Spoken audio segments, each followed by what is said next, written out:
it doesn't matter how it starts.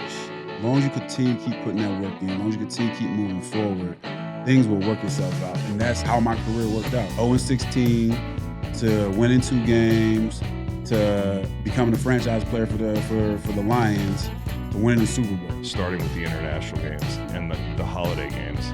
So we going? Okay. So are we going? So Dude, I was hoping that you didn't know anything about it. Look. And then when you showed up, that I'd be like, hey, by the way, week 5? Is it week 5? Week 5. Hell yeah, we're going, dude. And the fans, the 12s, understood that. Like, they took pride in being the 12s. As a D lineman, it was so clutch because I knew you couldn't audible. Right. Like, you were stuck in your play count. You were stuck. So, once the play clock got to a certain point, I'm jumping the ball. Like, you can't change it up. You know what I mean? So that was a bonus for me. But playing in front of the 12s, man, you felt like rock stars, bro.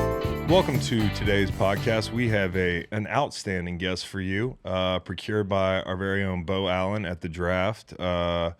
His name is Cliff Avril, one of the premier pass rushers, in my opinion, from my era, one of my draft classmates, Purdue Boilermaker and Seattle Seahawk. And I always say this, I was so fucking jealous. I know they say jealousy is like an ugly thing and you shouldn't get jealous, but I was jealous as fuck of Cliff Avril and Michael Bennett and those guys. And they all became great friends. In fact, I played with Mike Bennett. But Cliff, man, those guys that got to play in Seattle, they got to rush in Seattle, it was deafening up there. They were off the ball when the nose of the football, like before the nose of the football moved. That was the greatest silent count in the history of football, and also an awesome place to play. And they had a great defense. So we'd go there annually and get beat like 12-7, and I would watch those guys and be like, man, these motherfuckers. But I love Cliff Avril. Great dude. Beau talked about this. He was like, I've never met Cliff. Like, what's this going to be like? Beau's getting really good at these interviews, and he's repping it more. And, sometimes before you go in to interview a guy, you're like, what's the chemistry going to be like? And, are we going to get along? Like, I've never met the guy before. What if he's boring? What if he's awkward? He called me right after. He's like, yo, Cliff Avril's the best dude ever. You weren't lying. He's just an awesome human being, great football player. Enjoy that one. I've been asking fan bases questions. What did I ask?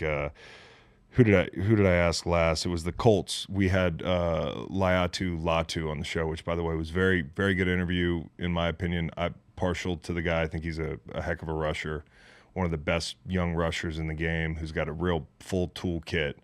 He's got a bunch of moves, that sort of thing. But anyways, Colts fans who might not frequent this podcast, who came just for the interview, I asked them, who is the most underrated Colt of all time? And I think I'm gonna ask the Seahawks fans that same question. So leave that in the comments. Who is the most underrated Seahawk of all time? Let me give a shout out to Red Bryant. That guy was a really important piece of that LOB. Didn't get as much credit as the other guys. I thought he was fantastic. That's not my answer.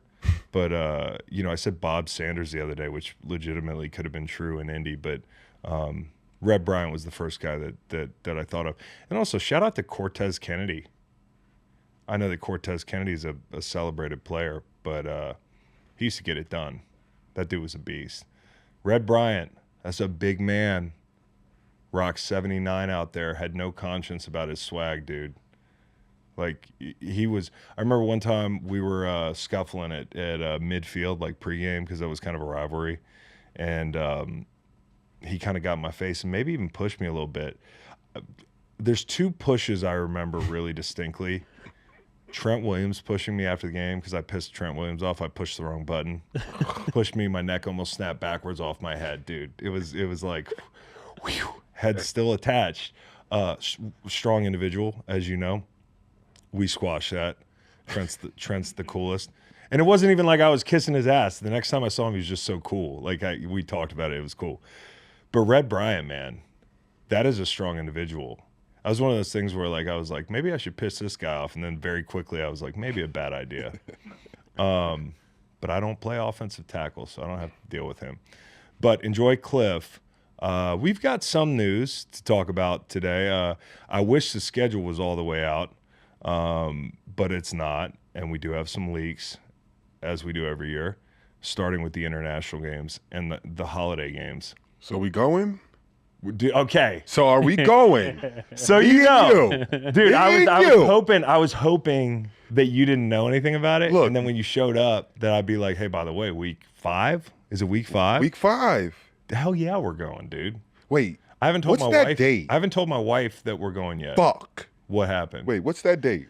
October 11th. Huh? October 11th. Oh, okay, cool. What would have been a short list of things that would have you missing this game? Like My best friend's wedding is in September, like third week, like week 3. I already looked at it. such an irresponsible time to get married. God. Oh my God. But I love Ali, I love you. So Yeah, dude. it doesn't matter. I guess everybody But gets thank one God it's massive not. fuck up. It's not. Oh, so they're MGM, they're gonna send us? We I going don't know across who's the bond? sending us. I don't know how we're getting there. Dude, Maybe Nichols Air? Nicholas Air. Nicholas Air. Nicholas Air. As Maybe much say it right. as I've worn this hat, I think they should fucking fly Bro, over there. every time you wear that hat, all I think about Free shit. is Where's Johnny the free Drama. Do you watch Entourage? Have you seen No, see, Entourage? dude. Oh my God. It's Are like you guys a plot. all Entourage guys? Oh, yeah. What, Tanner? You'll love you. I missed it. I tried it. I didn't watch TV until I was like fucking 19, so I missed a lot of shit. I'm going back. I'll get there. Entourage is a great show, but it gives Johnny Drama. Like, Okay. I Damn, don't. first off, you're using the term "it gives." Secondly, you're aging in reverse from just a Benjamin Button. yeah. You're culturally Benjamin Button. You just said it's giving or it gives, and I don't want to be giving Johnny Drama if I know the show at all. Okay. Do I? No, you're realistically in the Is he grand cool in the scheme show? of Green Light. You're Vince. You're Vince. Yeah. Which guy's Vince? The main The show is character. based on Mark Wahlberg's early days in Hollywood. So Right. basically, Vince is Mark Wahlberg, and then his brother Is Johnny Drama. Got it. Yeah. Yeah. And How did Drama- they shoot the scenes where Wahlberg was just hate criming people? Yeah, I don't think those made the series. Yeah, the director's cut. It's not funny. Oh, man. But yeah, so another show that doesn't do it for me. Don't say it. What do you think I was going to say? Sopranos. Yeah. No, I like Sopranos. Okay, good. I was trying to get my wife to rewatch it with me, but that's like a year-long thing. Yeah. For somebody with 3 kids No. to rewatch Sopranos is going to take a year. Yes. So I mentioned this the other day. Paradise. Can't get into it. You can't. Legitimately don't get what people get about the show. 15 minutes in, some of the most heavy-handed dialogue. The writers were smelling their own farts, and I apologize to the writers of that show if you did something I liked at some point, and there's some good actors in there and the whole thing, but like, I was like, Jesus Christ, turn it off. How far did you get into it? 15 minutes. See, like a show like that, like give it to the second episode. Dude, give it to the there's second way episode. too many TV shows out there. No, that you that have is to hook valid. me in the first 15 minutes. That's valid. I don't have time. As I said, 3 kids, a limited amount of time to watch a show. If you can't get me in 15 minutes, I'm out. Yo, here's a funny thing. I'm the same way, but the thing that kind of saves me is that my girl will want to watch a show, and I'll feel the same way. Like I'll sit down from the beginning and I'll watch it and I'll give it a chance, and in the back of my head, I'm like, this is bullshit. Yeah. I can't do it. And then she'll keep watching it, and I'll end up being You get right back. hooked. I'll You get hooked. be back on the couch and be like, dang, I wish I watched the second half You of get that first episode so I can have a little bit more context. Oh, shit. This of guy what's did going on. Cars? Yeah, Dan Fogelman. Oh, Well, he was cooking there. Cars Also, 2 as well. Crazy Stupid Love. Ooh, great. And then he had. so he invented Lightning McQueen. Yeah. Yeah, I just don't like Paradise. Sorry. He did All right. This Is Us. This Is Us. I want to Little get drama. Yeah, my wife watches that. Yeah. It looks sad. Yeah, I don't think It's very, heavy. I'm not into It's it. heavy. It's very. You know, like when you watch something on an airplane without the sound, like the person can next to you is watching it. Like that's how I've watched the entire This Is Us. Like my wife's sitting in bed with her headphones on. I'm like, no, it's not for me. Back to London, dude. We're going week 5, Philly, Jacksonville. First thought in my head was, we're going. Now I haven't got my clearance papers yet, but I will. We got to go to London to watch Jags Eagles. So that's one of You've played there how many times? twice. Twice, and you Played the Jags there. I've never ever been there. I played the Jags there. You've never been to London. London's incredible. I was looking at castles that we could walk around last night online. Why does everyone say that London is great except for the The food? food sucks Like why is that? because they eat like beans and hot dogs on a plate with like. I've been to Amsterdam. Is vegetable. this similar to that? Like every breakfast, like the beans and probably like they do whatever fish and chips. But at least in London, Bangers and and it's the same mash. thing in Amsterdam, you can find really good restaurant. But Okay. just like the everyday fare there is like not it's not good, dude. Our taste buds aren't meant for it. No. So we got the London game. Oh, that's exciting. Pull up the whole slate for the international games. Is this too many? I think this is a good number. It will be. We do have back to back London games. Colts, Commanders, Eagles, Jags, Texans, Jags. Who got the short end of the stick here?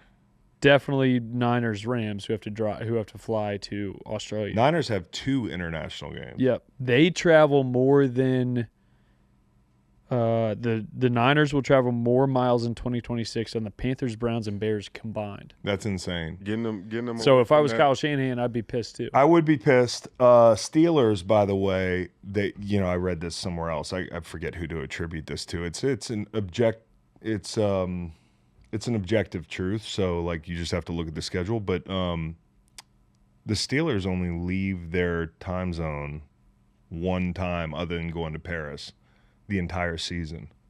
So that's huge. You talk about like, because my first thought is I've done London, the amount of jet lag, the amount of like, depending on how your team does it, there's 2 ways to do it. You can get out there early, which sleep specialists say don't do that because your body clock won't adjust. It's like trying to go to Wyoming when we went to Wyoming to play Wyoming and adjust the altitude in 3 days and go outside and run. You're just draining your battery. We did. We ran the week of the game. I remember. I remember too. But it's the same thing. It's like sleep specialists say tactical strike. Get in there, get out. Like go in on Friday or Saturday morning. Don't go in on like Tuesday because you'll just end up jet lagged. But on the back end of it, here's the first thing I thought looking at this deal is bet whoever is playing the Niners and the Rams against the spread week 2. Right now. Yes. Who is it? Week 2, Niners, Rams, whoever they play, those guys will have been in Australia. Like that, what is that time zone? No idea. What even is it? It's like Oceania. It's like totally different day. Australian Eastern Standard Time. So like, what is it? Like, what time is it? So it is 9:55 a.m. right now On on May 14th. It's On like Thursday, May it's 14th. a 21-hour difference. That's crazy. So for them, it's a 18-hour difference. I can't tell you, when I go over to Tanzania, East Africa, it's an 8-hour difference. And I'm over there for like 8-9 days or whatever. When I come back, there's like a 2-week adjustment period for me and my body clock. And when you're an athlete and you're so into your routine and your rhythm, that's going to be really hard. How those teams decide to travel, how they want to do it. Like they're probably getting in and getting out. Yeah, for all this, like Hawaii better get a stadium. We might as well be playing. You might games. as well be playing in we Hawaii. might as well be playing games once a year in Hawaii. Like that's. Yeah. I didn't realize it was like Australia was that far. It's pretty far. Where'd you think it was? I don't Out of know. curiosity. Like I've never like really looked of going to Australia and like look up like how long is this flight? But if you had to guess, where would you think it was? like I would think Like near Hawaii? No. I know where it's at. I just didn't know like that time difference or not thinking like how long is that flight? Like 14 hours? It's got to be at least. From here, maybe more. So, yeah, that jumps out at you, and Niners kind of got the short end of the stick. They're also going to Mexico City, that's cool. It's disruptive to go there, but you're not like Mexico City is a long flight from San Francisco, but it's no longer than probably going to the East Coast, I would think. Dallas and Baltimore is going to be very, very fun in Rio. That's Indy, Washington. Boy, oh boy. The thing about Mexico City is the altitude, and you don't realize it. That's the tough part. It's up there. That's the tough part. And while it's on the, it's not too far from San Francisco, it's not going to be a big flight. You do have to get there. Does altitude sickness like linger? No, it's it just happens, and it's once you get out of it, it's like you're fine. It's acute. Yeah, okay. Yeah. Well, you have to if you stay there, you have to get used to it. Yeah, like I'm saying like if a guy like you bring your team out there and a guy got altitude sickness that bad, like once y'all leave and y'all get back to where you're going, it's you'll not be straight. When you have altitude sickness, you just want to walk down the hill. If you walk down the hill, you feel amazing. Oh, okay. Like of all your altitude sick, when you have the flu and you're like, man, if somebody could just flip a switch and make me feel better, that'd be so fucking incredible. Uh-huh. Same thing with any like illness, right? But when you have altitude sickness, literally in real time, you can feel it getting better as you walk down the hill. It's crazy. It feels like there's suddenly room in your head. Yeah. Like all of a sudden. Or like somebody let the air out of a really inflated balloon. Okay. When you go up and climb Killy or something like that, and you got like a bag of chips in your tent, or like a bag of food, and you're up at 17,000 feet, the shit, you take it out of your bag and it's like this. And that's what's going on in your head. Oh, that's crazy. So yeah, but Eagles and Jags should just move to London. No offense, Nate. Eagles and Jags. Can you do a Duval in a British accent? Duval, mate. Yeah, speaking of Australia. Speaking of Melbourne. No, but you got in it.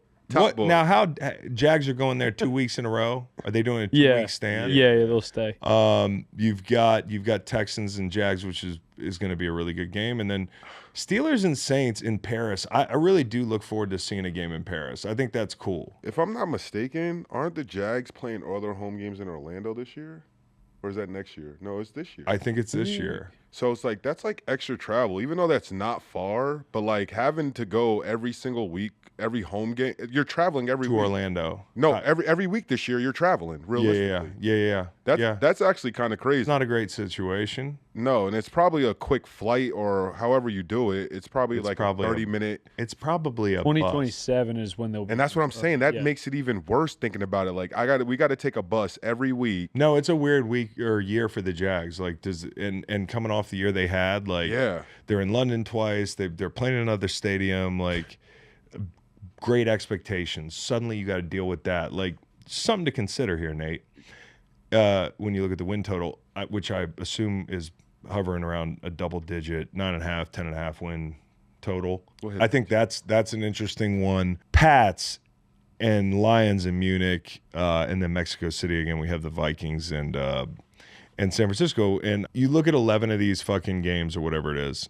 A lot of people are making the point that this is too many, and it's obvious that the NFL wants to go all the way with this. I don't know if they want Is every game on 11 different streaming sites? Well, that's the problem. It's going to become increasingly harder to watch football. Impossible, bro. And until people stop watching it, they're going to just keep pushing the envelope. But like we are headed for a situation, and I wonder how close we are to this, like where every normal standard week, non-holiday week, non-out-of-whack football Sunday, we're going to have an international game. I think that's the case this year. Yeah. Pretty much. And it's crazy. Like, with all these streaming stuff, it's going to get to the point that it might be cheaper to find cheap seats to every single, like, of your, like, home team rather than being able to stream it. Yeah. Like, no, there's a like but try to watch every single. But what happens game. when they go on the road? Yeah, You know what I'm saying? Yeah. And then you're not buying tickets in Orlando. Like you want to see the Jags play in Houston one week, and you got to have a streaming service, there's going to be another Peacock game. The holiday thing like gives way to a bunch of different, like a Netflix game. This whole thing, Netflix. I mean, shit. The who did we get on? Who did we get on the holiday? I heard Rams The night host before the Packers the Thanksgiving night Eve. before That's Thanksgiving. Wednesday game. Our November first Wednesday- is 25th. that Our first ever Wednesday game. Mm-hmm. Look Is at it? that. Taking over? I don't know. But I'm so When- desensitized to the normal schedule, or like this abnormal schedule rather, that this doesn't even register for me. I'm just like, oh, game on a Wednesday. The question I have is like, obviously you have a bye week the week before if you're that team. Right. And so this is the first Thanksgiving Eve game. So first like Wednesday before Thanksgiving game. Somebody should probably check with like That's gonna break the box office like for numbers. yeah. Well, I think just because everybody comes back to town, right, for Thanksgiving. It's a big going out that like Yeah, Wednesday. that's the night night you before. go out. Like You're gonna in meet up with all bars. your buddies. Yeah, Yeah. exactly. Yeah. And Drink this and game. you hang out, and the family's at the house. Even if it's background noise or whatever's going on. Yeah. The Eagles Cowboys. Roger Goodell, you slide though. Yeah. The Eagles Cowboys are a Thanksgiving Day game. Oh, another. They're one of the three. Because that's usually what, a basketball night? What, Thanksgiving? No. No, it's a football day. Every Thanksgiving. No, is I football get day. it. You're saying No, the I'm night talking- before. Yeah, was that usually what probably- sports would it usually? Well, yeah, that's what I'm saying. You might want to check with like Dort from the Thunder or one of these NBA. Just make sure that they're okay with this. No, that's Because gonna like be, they're that's the gonna be elite. the running. Somebody check with Richard Jefferson about this. That's going to be the running the running theme about. Somebody this. check with the fraternity to see if we're allowed to air a game the night before Thanksgiving. They're going to be upset. They're going to be upset. Well, that's totally their right, but like if Goodell wants, like fucking St. Patty's Day, he's gonna put a game on St. Patty's Day. Like it doesn't matter. No, so I get less bent out of shape about like there's a midweek game, there's a Friday game, than I do about the prospect of like players having to travel internationally every week. It does put players in some peril. I don't mean like actual danger, but like it puts like homeostasis in peril for players. Mm-hmm. And so it does affect how, like the outcome of games, and depending on, when you play internationally, who you play the week before, who you play after. I think about the teams that are going early because Losing a home game, dude, losing a home game is a big fucking deal. I know now it's uneven, right? Anyways, yeah. but like that's a real thing. You lose out on your division. You lose out on a wild card. Like you don't get a home playoff game because you had an international game instead of a home game. Like that does take away the biggest advantage in football. front offices have to fucking hate it, right? Everybody Like, hates it, but because like I'm just thinking about like logistical. Like if you have an early international game, it's just like realistically your team isn't made yet. So just the thought of shipping guys back to America, like or whatever it is, like you get out there and maybe a guy's not ready and you have to find a way to get a guy. How did the Jags be in there for 2 weeks, work guys out? And that's what I mean. Like you work them out in Jacksonville, you have people there, and then like I guess they're gonna judge, and then you send them. I don't know. And like you get on a however hour long flight. Yeah. To go out there and prove yourself right away. Yeah, no question. Like it's crazy just to think about. Like the teams are gonna have to do that, and just like being a guy, realistically, like someone's gonna get cut like overseas. Can you imagine missing curfew in Melbourne and having to get sent home from Melbourne? Like some of these other places, but sent home potentially like not potentially sent home commercial. Oh, for sure. Like commercial, like for sure. Like all this, like that would be horrific. And then this day and age is just that like you'll be. And I don't want to sound snobby. You'll be walking through the airport it's not that we with can't everyone. Fly commercial. It's just like it's like it's embarrassing long commercial if it's flight. for something like that, and the public knows, you'll be walking through a public airport with fans reading like, oh, this guy's getting on our flight back to America because he missed curfew. Hey, the game's tomorrow, mate. Why are you wearing your sweatsuit at the airport? 11 games is a lot. It's a lot. Now the holiday games, though, to me, I have one big gripe with the holiday games. I have this gripe every year, and I'll raise it one more time. Thanksgiving is a fucking cold weather holiday, dude. When you think of a turkey being cooked in the parking lot before a game, does it have steam on it? Sure. Is it smoking because the turkey's hot? It's been cooked through, but it's also cold outside. You know, that's what I imagine Thanksgiving being like. When you think about a turkey bowl game in the backyard, is the grass Bermuda? Is it Western grass? Or is it clumped up fucking fescue back east? Like, when you think of Thanksgiving, it's an East Coast holiday. I know that people in LA enjoy Thanksgiving, but it's like 70 degrees out there. You're hating on the game being out there? Yes, I am, dude. Every year. The NFL misses a lot of opportunities on Thanksgiving just because this is the way it is. Like, we have to play a game in Detroit. We have to play a game in Dallas. I was just about to say, I say we scrap that. Detroit works because it's cold outside. But they play indoor. I know, but the problem is the whole ambiance of the game. Okay. The whole ambiance of the game. We should, one, be playing outdoor football. Two, what did Dallas do to deserve a Thanksgiving game every year in their home stadium? They play the Eagles this year, and this isn't even what my gripe's about, dude. They got Jerry. But you could play that game at the Link. It would be incredible. Could you imagine Philly Thanksgiving? You know, the fucking Pilgrims landed on Plymouth Rock. They didn't land in Galveston or somewhere down there. It's a Northeastern holiday, dude. And not that you can't be thankful on the West Coast or in Dallas, but, like, to me, the game should be played outdoors on Thanksgiving. I know that football outside is going away because the NFL is fucking moronic, dude, and everything's about, like, you know, perfect conditions and PSL holders, and old stadiums are going by the wayside. So everyone wants to slap a roof on the stadium. But for God's sake, while we still have Lambeau Field, while we still have outdoor football, let's enjoy it on Thanksgiving. And on the big occasions, like, I'm not saying you got to play the Super Bowl in New York, but, like, let's do an outdoor game on Thanksgiving. Like, Dallas should not get, like, you know, an automatic bid for a Thanksgiving game. Detroit, as much as I like it, cool. Leave one game in Detroit. But you could have Rams at Packers at Lambeau. Buffalo's new stadium isn't smoke coming out of the helmets. Not completely. It's almost done, but it's not out. It's not inside.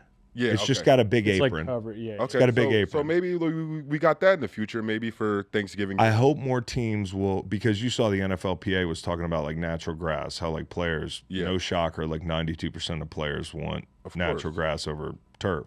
Yeah. And that's backed up by, you know, player safety and the whole. Kickers that don't want it. I don't know who doesn't want it. It's probably DBs or something. Like, they want good footing, and they're 180 pounds. They're not. They don't feel the impact. But I just think it's stupid. I love outdoor football. Maybe celebrating the fact that they played in minus 20-degree weather in Kansas City and people lost their fingers was a bridge too far. But, like, Thanksgiving, dude, the temp's going to hover around like 40 degrees. It's going to be balmy and beautiful wherever you decide to play that game. And people are going to be in the fucking parking lot cooking a bird, and there's going to be smoke coming off it. Like, that's what I want to see. I want to see people like that's what, at least in my memory, football looked like. And maybe for this generation, they don't even bat an eye. I just think it'd be cool to see Rams at Packers, Cowboys at Eagles. In the post game, you have to have guys in cold in, like, you know, their Under Armour with steam dude. coming off the breath as they're eating the turkey. That's what it's about. Yep. It's not about sterile indoor football, which, by the way, two of the worst presenting stadiums on TV in the NFL, in my opinion. I do not like watching games indoors over outdoor games anyways, but, like, I just think I'm not a big fan of Jerry's World. I think it's just like it's as sterile can get. And I don't think SoFi has, like, a great vibe. And I think even Rams fans would tell you that. This isn't like an anti-Rams thing. I was there for a game last year. It's awesome. They kicked the shit out of Tampa, and it was rowdy in there, but like, I just, man, remember the Coliseum? The fucking flame in the end zone, dude. Cool. Like you're in California. That's the one good thing you got is the weather. And with the Cowboys game, this Thanksgiving game this year is going to be at 4:30. There's going to be sunlight coming through that. Yeah, it could that be little there could be a hellacious There's glare. Another one of those where some play is going to happen. Yeah, You know something's what gonna I'm happen. wondering? You're gonna fuck up Thanksgiving. You know Yep. what I'm wondering? What? cartoon franchise is gonna collab this year? Is it gonna be like Doug Funny Thanksgiving alternate game, like how they've been doing? I don't know, bro. Guess. I don't know. They're aging me out so fucking fast. It's crazy, dude. I'm only 41 and I feel like a 70-year-old. How'd you guys like the Christmas games last year? Who Good played in the vibes. Christmas game? I don't even remember. Well, so we'll have 3 again this year, and last year. And that's what I'm thinking. Like, I feel like for some of these games, I was watching like the alternate, like the like, little cartoon. Like they have. Well, also like some of these carriers of these games, like they're not used to doing live sports, and so like you're watching them kind of work their whole production deal out like in real time. With the weird. What are those little symbols? The little chirons? Or Yeah, score bugs. And yeah, shit all and- that. But also like like if it's hard to broadcast the game. Absolutely. That's what I can tell by watching these networks that don't do it customarily. 2 games were on Netflix last year. The same will be for this year. Last year, the Broncos beat the Hold on. Chiefs. Oh, they were terrible. Yep. Yeah, because Josh Johnson played. It's not that Yeah. I didn't want to see Josh Johnson, but it was like it was one of these fucking no defense, 2 teams that are out of it, Washington and Dallas. There was another game that was hot dog shit. Broncos Chiefs wasn't great, and then the Lions Vikings with the Vikings. Lions Vikings was hot dog shit. Maybe because I bet the wrong team, but it was the Vikings wore those like alternate uniforms, and I think they got smacked. Did they It not? was 23-10. They got smacked. Yeah. I was on the wrong side from the first minute of the game. Yeah. 9 was playing that game. Let me double check. 9 played. 9 played. 9 was starting to. I fell for 9, dude. I thought like, all right. 9 didn't play. Oh no, that's what it was. It was Yeah, Brosmer. Brosmer. He just got smoked in Seattle. Yep. He got smoked in Seattle. The line was huge, and I was like, man, the real sharp play is to bet Max Brosmer right now. Merry Christmas to BetMGM. So yeah, those games sucked, but there's always this year, and we also have Pats Hawks for an opener. That's what I found out. Another thing is Lions Bears Thanksgiving. That's pretty good, but again, it's in Detroit. It could be you could alternate. You could do Lions Bears every Thanksgiving. Just alternate. Give us some outdoor football, but that's going to be the Ben Johnson Bowl, which is fantastic, and then. And I think Detroit's going to be better this year. I think they're going to rebound a little bit. Yeah. They also have an easy schedule. Pats Hawks for an opener is going to be very good. I bet you it's going to be a more competitive game than it was last year, because that game in the Super Bowl, a lot of people didn't like. And we'll see if some of the off-the-field BS is blown over. I don't call it BS, but I feel like there's a lot of close-ups of Vrabel that night. A lot of close-ups. Other games that we've got that have been leaked so far. So we mentioned 49ers Rams to start the season as one of the week 1 games. Cowboys Giants will be week 2. We'll have Broncos Chiefs as the first Monday night game. Lions Bills will be September 17th. Broncos Chiefs first Monday night game. Mm-hmm. Who played in the AFC Championship last year? Broncos. And why are they going on the road to play the Chiefs? Well, that was like a whole argument on social media, how one team shouldn't have to go. People were arguing for the Chiefs to host that game because they're like, well, they won Super Bowls more recently or whatever. And the fact when they were coming off their Super Bowl win, they went on the road to Rio the next season to play the Eagles, I think. Mm-hmm. And so it's a lot of back and forth. I don't care. Let's knock that game out early. Yeah, It's okay, good, we'll see. It's gonna be fucking humid as hell. Yeah, it's gonna be But kind they're of not gross. gonna have Patrick, right? No, I think they are. Oh, he's gonna be. Oh, I think they are. Hmm. So, we'll know more tomorrow night. We'll know more as far as like how the schedule lays out. I kind of wish all that preceded this show because I think that's where the interest is. Like some people are like, "Oh, we have the strength of schedule. We know the opponents. What's the point?" At the risk of stating the obvious, it is about timing. It's about bye weeks. It's about, when's the bye? Do you have a division sandwich? People talk about shit like that all the time. Like, when's your Thursday night game? Like, who do you play the next week? I mean, there's a whole bunch of stuff. And for teams with injuries, and, you mentioned Patrick Mahomes, but, there are people that are probably going to start the season on, IR or PUP or whatever it is. Like, are you playing your best opponents in the beginning? Think about this. Like, whoever starts the season in Minnesota at quarterback, like the schedule's very relevant for that guy because he's going to be evaluated on, his play. And if you're playing, 3 playoff teams, that might skew the outlook on the player a little bit. So, there's a whole bunch of reasons why you want to see the schedule released tomorrow night. It's not all just, content creation. We've talked about this before on the show, but just for the listeners, what is the first thing you guys as players look to at the schedule?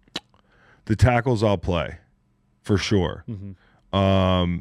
How many games on grass do I have? Increasingly, as I got older, like, how many games am I playing on that surface? Because it's a legitimate thing. If you're playing a bunch of games on turf, that you're going to be more sore. And, the attrition adds up. Now, the other thing is night games. Early in my career, I always wanted to play night games. Our team was so bad that, like, nobody gave a fuck. So, like, we were always playing at noon. Midwest time, and people were like, "Yo, do they play those games in a hangar?" Well, eventually, I got the total opposite experience playing in Philly and New England, where like we had a bunch of primetime games. They're cool for like a second, and then they're kind of disruptive.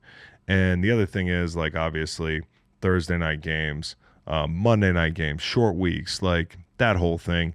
And I lied. I probably look at the tackles and then the quarterbacks, and it's not about like how good the quarterback is. It's about how easy he is to get down, right? He might give you. Like, how many running quarterbacks am I seeing? Yeah.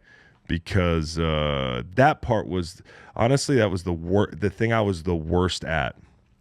Just getting the motherfucker down,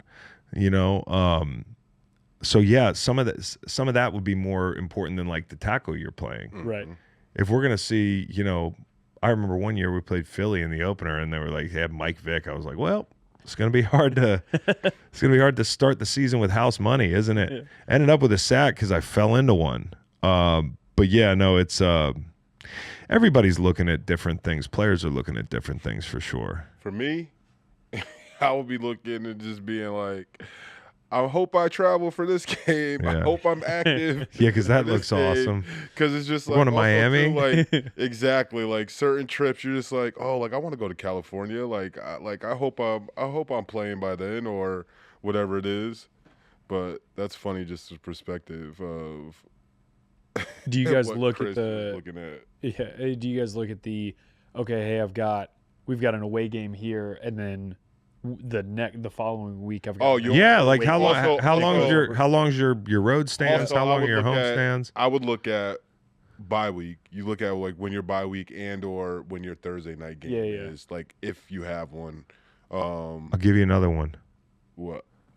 How hot is it when I play in Tampa? Oh, yeah. How early in the season do we play Tampa? How late in the season do we play Green Bay? Those are the two extremes. But, like, am I in Miami week 2? Yeah. Those are the things that, like, kind of stand out. What would you least rather do, Miami week 2 or Green Bay week? Miami week 2. Really? I could deal with the cold. Yeah, it's always heat. I can deal with the cold. It's always I can always put more layers on. Yeah. You fucking play in Miami, you're going to want to take the first layer of skin off, dude. Like, he's like the only thing that can, like, it's not the only thing, but it's just like when you're playing fatigue. Like, you could be the toughest guy, like, in the world. Like, you could be in the best shape. But if the sun is just hitting you, like, right, the right way that day, like turn you a little soft, bro. It could just drain you. My dad used to say this all the time, to the point where I'd be like, "Yeah, I got it." He would say, "Fatigue makes cowards of us all." Yep. And so it was all about conditioning. For that reason, I didn't want to become a coward. And then, but sometimes you be in the best shape of your life, and you're just out there playing in the 100-degree heat. Like, what can you do? You got, 15 pounds of pads on, and is there a way I can be out here with the IV in my arm? Like, when's that invention coming? And I can have an IV pumping fluids while I'm out here actively. I don't know if it's the chicken or the egg, but like, it always felt like when you played in places like that, like if you played in Tampa, the cannons were going off early, and somebody was like there were more explosives, and like you're running and trying to catch people the whole fucking first half. You know what I mean? Like, everything that can go wrong goes wrong. And you end up just feeling heavy, dude. Like water sloshing around in your cleats, bro. Already. Like in the first quarter. Like, I'm supposed to be athletic. I'm barely athletic with dry cleats. Squishy cleats. Bro, squishy cleats from sweat, like on hot turf, is like one of the worst sensations. Would you like, change ever. your socks? Like just too much. You're already spatted. Maybe at halftime. Maybe if you're a person that like takes off your cleats or you probably have do that. You have so much tape on. Like, you got tape on your hands. Your tape is taped over your glove. I got my fucking arthritic thumb gross. taped. It's actually gross. Yeah, yeah. But yeah, stepping into your cleat and seeing that water slosh out, and you're just like, damn, it's that hot right now. The cold only matters for 10 minutes. It's the 10 minutes you get out on the field and you start out. You put as much Vaseline on your arms as possible, not just to look shiny, but to warm you up. Insulated. Stay insulated. And, you could wear sleeves, but that's just baby shit, right? Whatever. I was a baby. Sleeves. You were, yeah. People are crazy. It's admittedly a stupid thing just to be like, but it is. Like, when you go out there, it's kind of like, makes you feel like an alpha. Yeah. A guy like you're just an alpha. A guy like me, I had to go out there and, no sleeves. Try to mind fuck people. Or getting those freaking those turf burns in the cold. Yeah. That's why that's one of the main reasons why the ground is so hard when it's that's one of the main reasons why I do wear sleeves. Is like on turf, people don't understand like that turf burn, like I don't even know like what it is. It's just like it's just no, it's annoying. It's fucking really annoying. Yeah, it's not good. And it's not like those pebbles are all those little black pebbles. They're making us sick probably. All right, so we've got Cliff Avril here. Stick around and we'll close the show with a little BSing. From tee shots to game-winning goals and buzzer-beating baskets, make every moment unforgettable with BetMGM.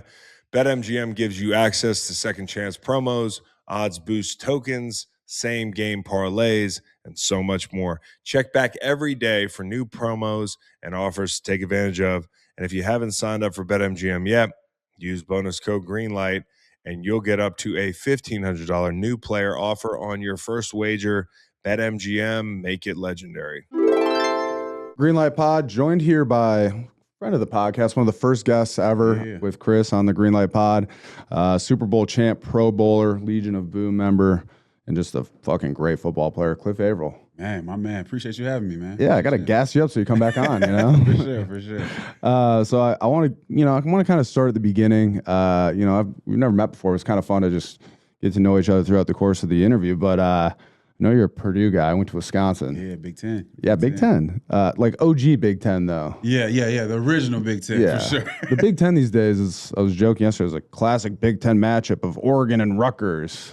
As teams you don't even like, so me being out in Seattle, I still live in Seattle, and like Washington's in the Big Ten now. It's like, yo, this is weird. Like, feels strange. It is. And it's crazy, but like you said, original Big Ten, Midwest Big Ten. When we had some Some real dogs out there. Well, speaking of real dogs out there, I want to ask you about a guy who's also a friend of the pod. I climbed Mount Kilimanjaro with him, Rob Ninkovich. Yeah. He was a junior, I think, when you were a freshman, right? Yep. Is that right? What was Ninko like in the room at Purdue? Man, funny. So Rob was there my true freshman year. So I was starting at outside linebacker, and he was actually a rotational defensive. He wasn't even a starter for us. Yeah, Ninko. But man, a grinder, bro. Yeah.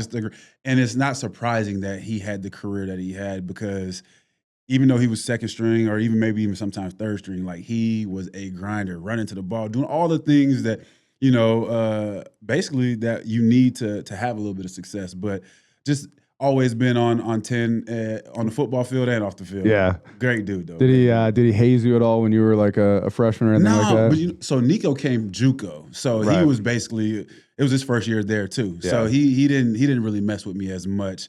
But I also was very much a quiet guy. Like, I stayed out the way. Right. I just wanted to be heard on the football field and move out the way. I don't want anybody messing with me. So I stayed out the way, and I think the older players, the upperclassmen, left me alone. Yeah, I mean, you always respect the guy who, comes in and it just works. Just do your job and get out the way, man. Yeah. So then fast forward, your third round pick, right, in for the Lions. Third round pick, 92nd pick overall. That's why I wore 92 actually in Detroit. Cool. Yeah, so I was a 92nd pick overall, third round draft pick.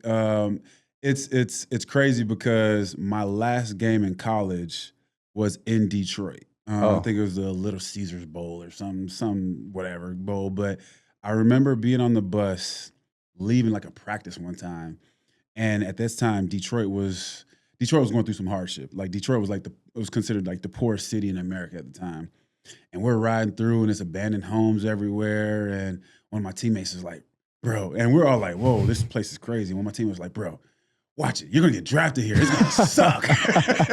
You know what I'm saying? And I'm looking around like, oh, yeah, this does look bad. And then end up getting drafted there. But Detroit is so dope, though. Like, what we see and then, like, what's really going on and some of that.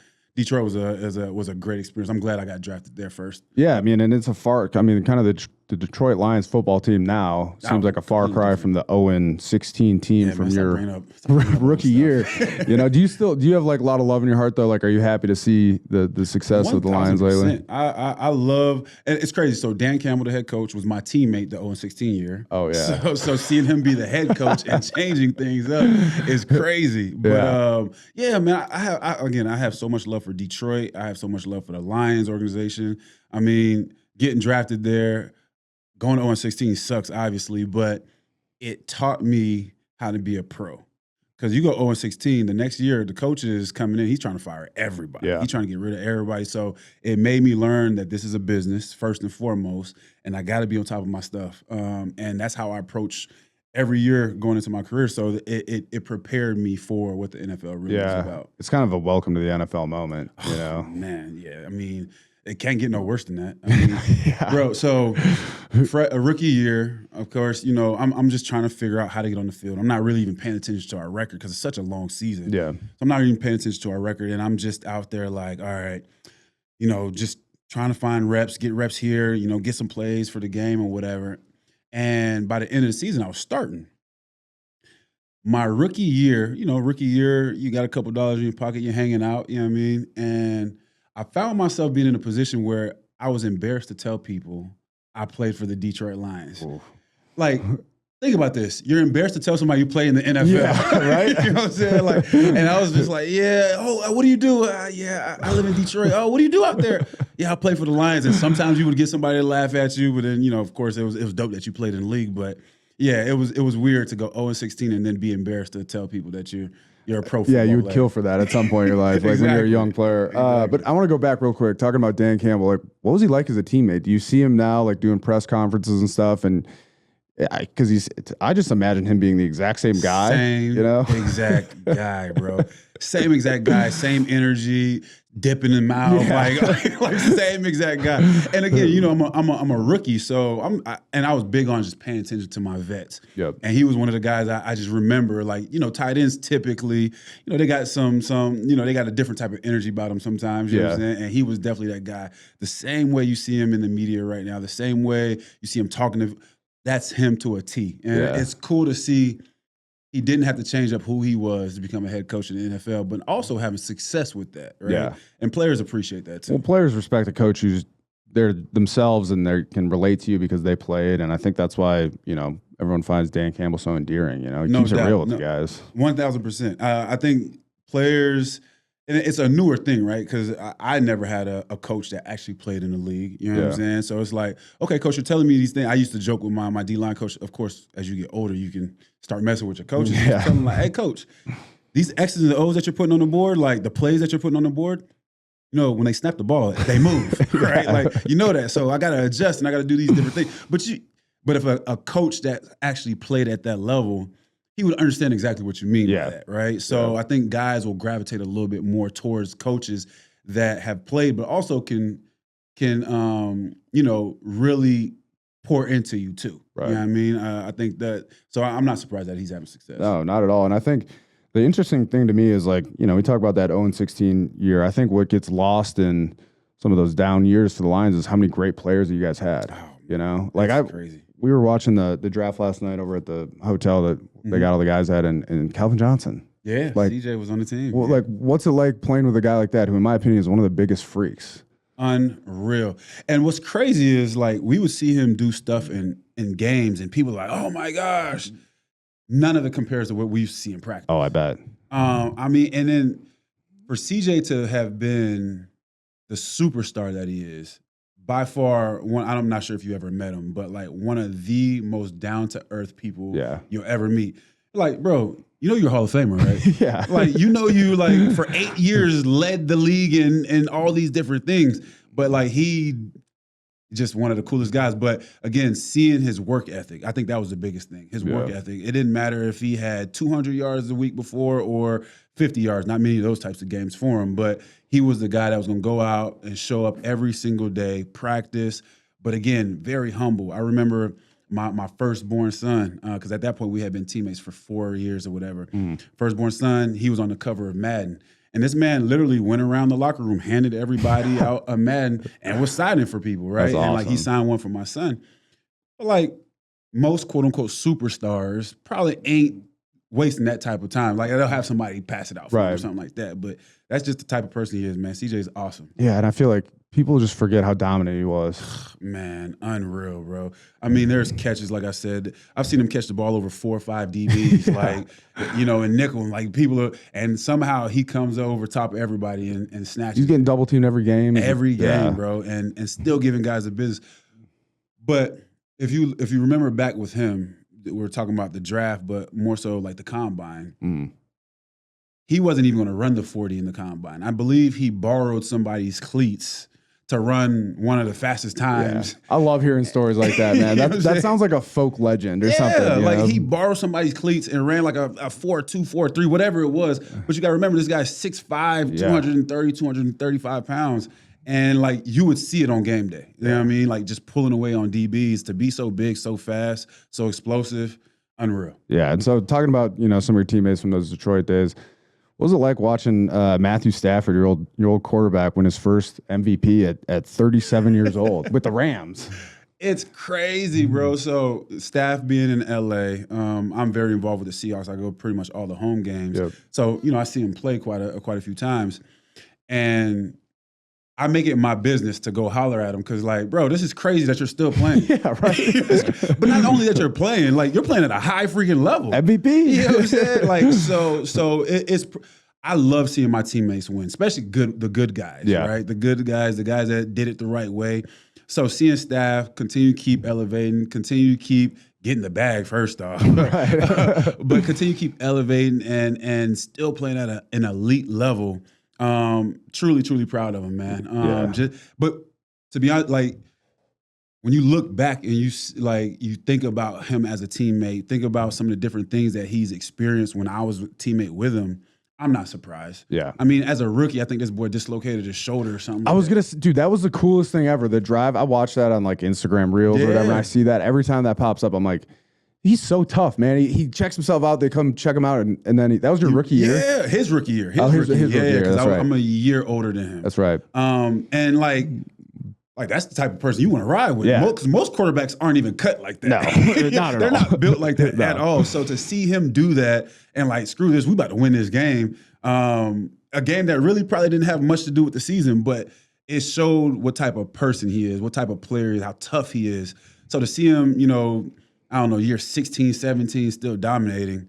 Not surprised, but super impressed. Yeah, he's an easy guy to root for, man. I mean, I played against him, and it was always a pain in the ass because he knew exactly what you're doing on defense and dishing the ball. He's seen every look. Exactly. At 16 years, you've seen every single look. Yeah. I mean. But now that, not playing against him, you got so much respect for him. Yeah, exactly. And then, so I want to talk a little bit about another guy you played with that I actually played with when I was in Tampa, Sue. Sue, yeah. That's my dog. What was young Sue like? Because I got him as a vet, and I went to Wisconsin, and I watched him in Nebraska, and his college shape is probably some of the best D-line tape I've ever seen in my life. I wanted him to win the Heisman and shit in college, and then I meet him as a teammate, and he's like this soft-spoken super businessman. Yes. Taking calls with Warren Buffett. Yeah. I'm like, what? Man. Yeah, my mentor, Warren Buffett. Yeah, exactly. Yeah. Sue is my guy. To this day, we still communicate. We still work on different business ventures together or whatnot. Mm-hmm. But as a rookie, from day one, Sue has always been about his business. Yeah.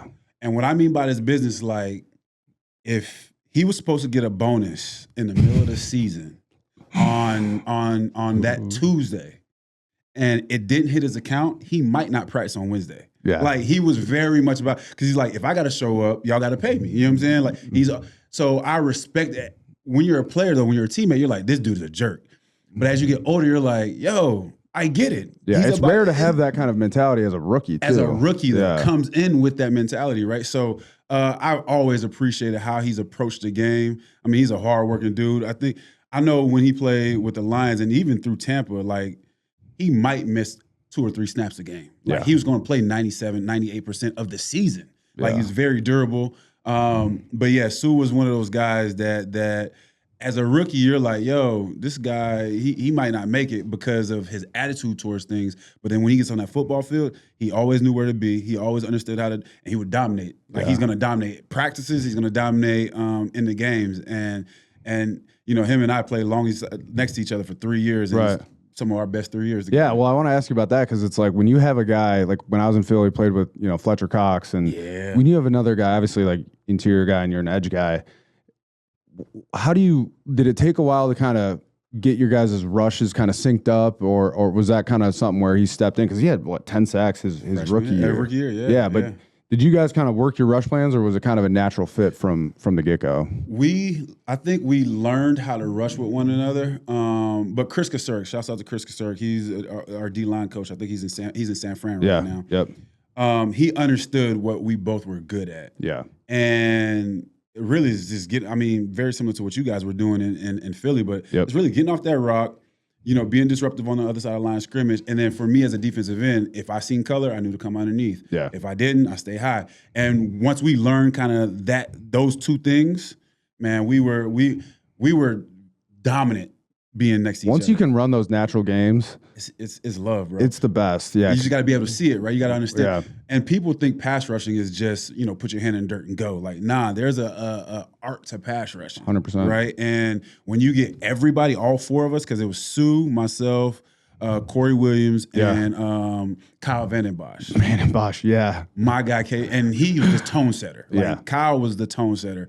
And he was older in his years, but he was the tone setter. And we were probably one of the more dominant D lines in the NFL for about 2 or 3 years there. Oh, I know. So your coach at the time was our coordinator, Jim Schwartz. Yeah. So it was like you're talking about similar schemes. Like, that wide 9. I mean, it's fun because you kind of turn your brain off a little bit, but you're just trying to get upfield and just be disruptive, man. Be disruptive. First line, fuck shit up. Second line, clean it up. That's what Jim always used to say. But I want to ask you a little bit about what Schwartz was like as a head coach, because when I had him in Philly, like it was so funny, man. Like, he's a tough guy. He had so much respect for the game, and he loved players. But then he's also walking around in Ferragamos, and like he would take the game day outfits more seriously than a lot of the players. But what was he like as a head guy? So it was his first time being a head guy. Yep. So of course you want to come in and put your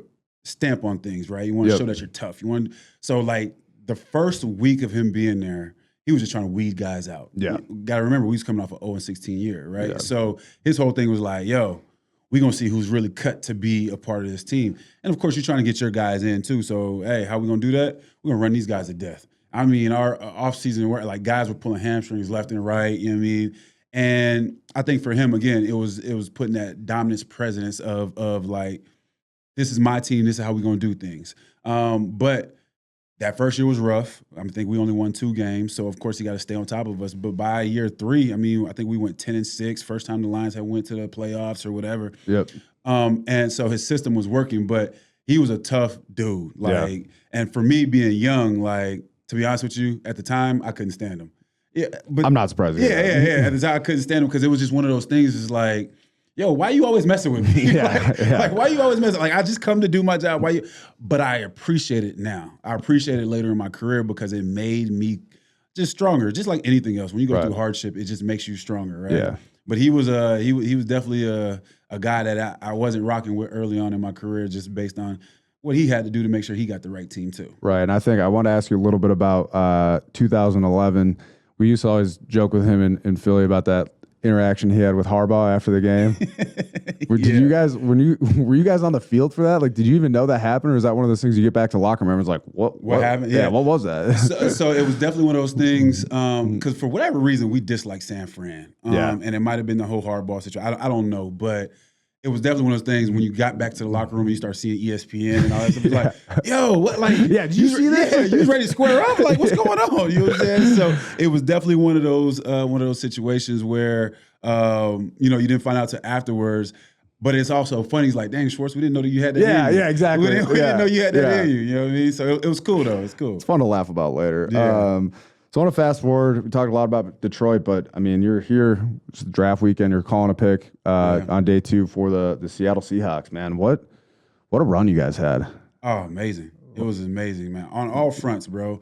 And, again, I think this is a testament to, and this is how I live my life, is it doesn't matter how it starts. As long as you continue to keep putting that work in, as long as you continue to keep moving forward, things will work itself out. And that's how my career worked out. Yeah. 0-16 to winning 2 games to becoming a franchise player for the Lions to winning the Super Bowl. Like, you know what I mean? Like putting that work in, no matter how it starts. So going to what was that transition like going from Detroit, to Seattle? I had in my notes that you there were a couple other teams interested in free agency, but Pete Carroll really wanted you. And was that a big draw for you?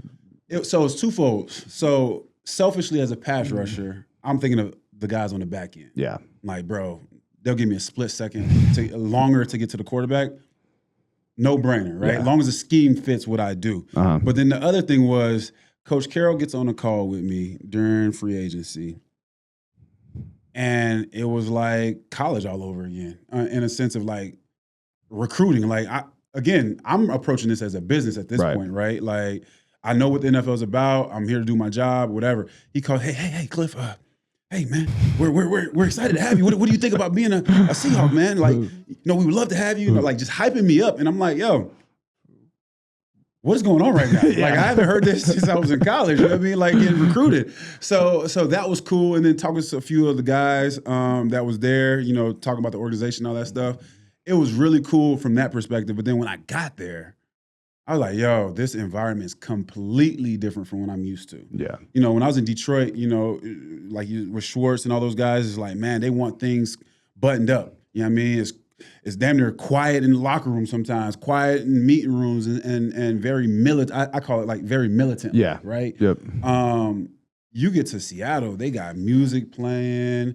They're shooting hoops in the team meeting room. It's like, yo, what kind of circus are we running in here? Like, what is going on? You know what I'm saying? And it was just a different environment. And then what I realized though is like everybody was mature enough to have fun and be able to enjoy this process. But once you cross those lines, everybody's about their business. Oh yeah. You know what I'm saying? Now we're still having fun, but we're about our business. So it showed me that there's 2 different ways of running an organization and still having success, right? Yeah. The Andy Reeds of the world and some of those guys, like they're very again, I'm gonna say militant for lack of better words, and then you got the you got the Pete Carroll where it's like, yo, I need my guys to be loose, I need my guys to have fun, and they're gonna go out there and ride for me too. And that was the difference maker for me was when I got to Seattle, man. Not one day felt like work. Every single day was a turn up. That's a blessing. Fun. Oh, huge blessing. So it was a no-brainer to like re-sign for less money, honestly, to be there because I'll have a better career and I'll enjoy what I'm doing. You know what I mean? Yeah. And so Coach Carroll and those guys, they did a real good job of that. Now, it's a slippery slope because if you're not one of the 22, 20, 25, 30 guys, you can get lost in the sauce of not realizing you're still here to work. Right. You know what I'm saying? Because of all the fun. So you just got to make sure, hey, although we're having fun, we got to go out here and bust our tails. Well, I mean, yeah, there's a lot of personalities in that team, you know, like I think about Marshawn Lynch, you know, and I love, you know, you're talking about the lore behind like Calvin Johnson and stuff like that. I feel like Marshawn Lynch is another one of those guys where you just hear so many great stories and you're like, what? You know, like the image of him driving around that cart, you know, he was just like that every day. Sean was, man, I've been blessed to have a lot of great teammates. Yeah. You know, we talk about Sue, he was a great teammate. And there's been 3 guys, and you brought them all up, actually. There's been, I'll bring 2 guys. There's been a couple guys in my career where the perception of them is completely different from who they really are. Sue is one of them, right? Like on the field, he's, oh man, this guy's chaotic. He's kicking people, whatever. You know what I mean? Like whatever, right? But he's like soft-spoken. But very soft-spoken, chill, very business-oriented. Like, I mean, it's crazy. Marshawn's the other guy. Marshawn is the guy where it's like, yo, in the media, he's, you know, all these other things, but when you really get to know him and talk to him, like Sean is one of the dopest people you'll meet. Yeah. I mean, on my birthday, he's calling me, FaceTiming me. Like, this guy's on movies. He's like on every single commercial. You know what I mean? Like, this is a guy that hated the media, but now he can't keep him out of the media. You know what I'm saying? Well, now he's doing it on his terms. On his terms. And that's all he's always wanted to do. Do it on his terms. But So as an example, Marshawn, he does a lot of charity work. He's big in Oakland. But he started doing stuff in Africa and some of these different places. And my family comes from Haiti, so I'm Haitian. And he was like, hey, bro, I'm building some schools in Africa. The same company does it. The same organization does it in Haiti. You should look into it. So he connected me with these people. But then he retired, actually. And I was still playing, and he would go to Haiti on my behalf with my foundation, right? Like he would go to Haiti. He's gone to Haiti with me 3 or 4 times. Like this is again a man that could be doing a gazillion other things, but like he's also pouring into the community. So I mean, Sean is dope dude, man. I said this earlier.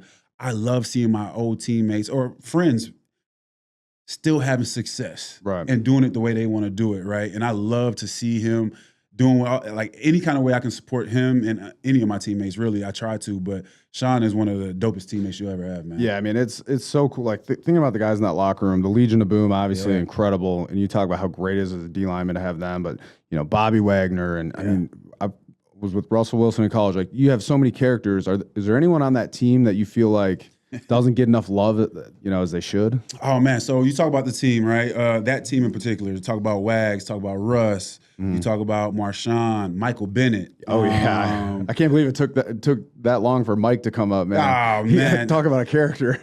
So Mike is my best friend. Like we're going to Ghana next week with each other. Like I mean, like that's my guy. Like you know what I mean. And you got Richard Sherman, Earl Thomas, Cam, all these different personalities.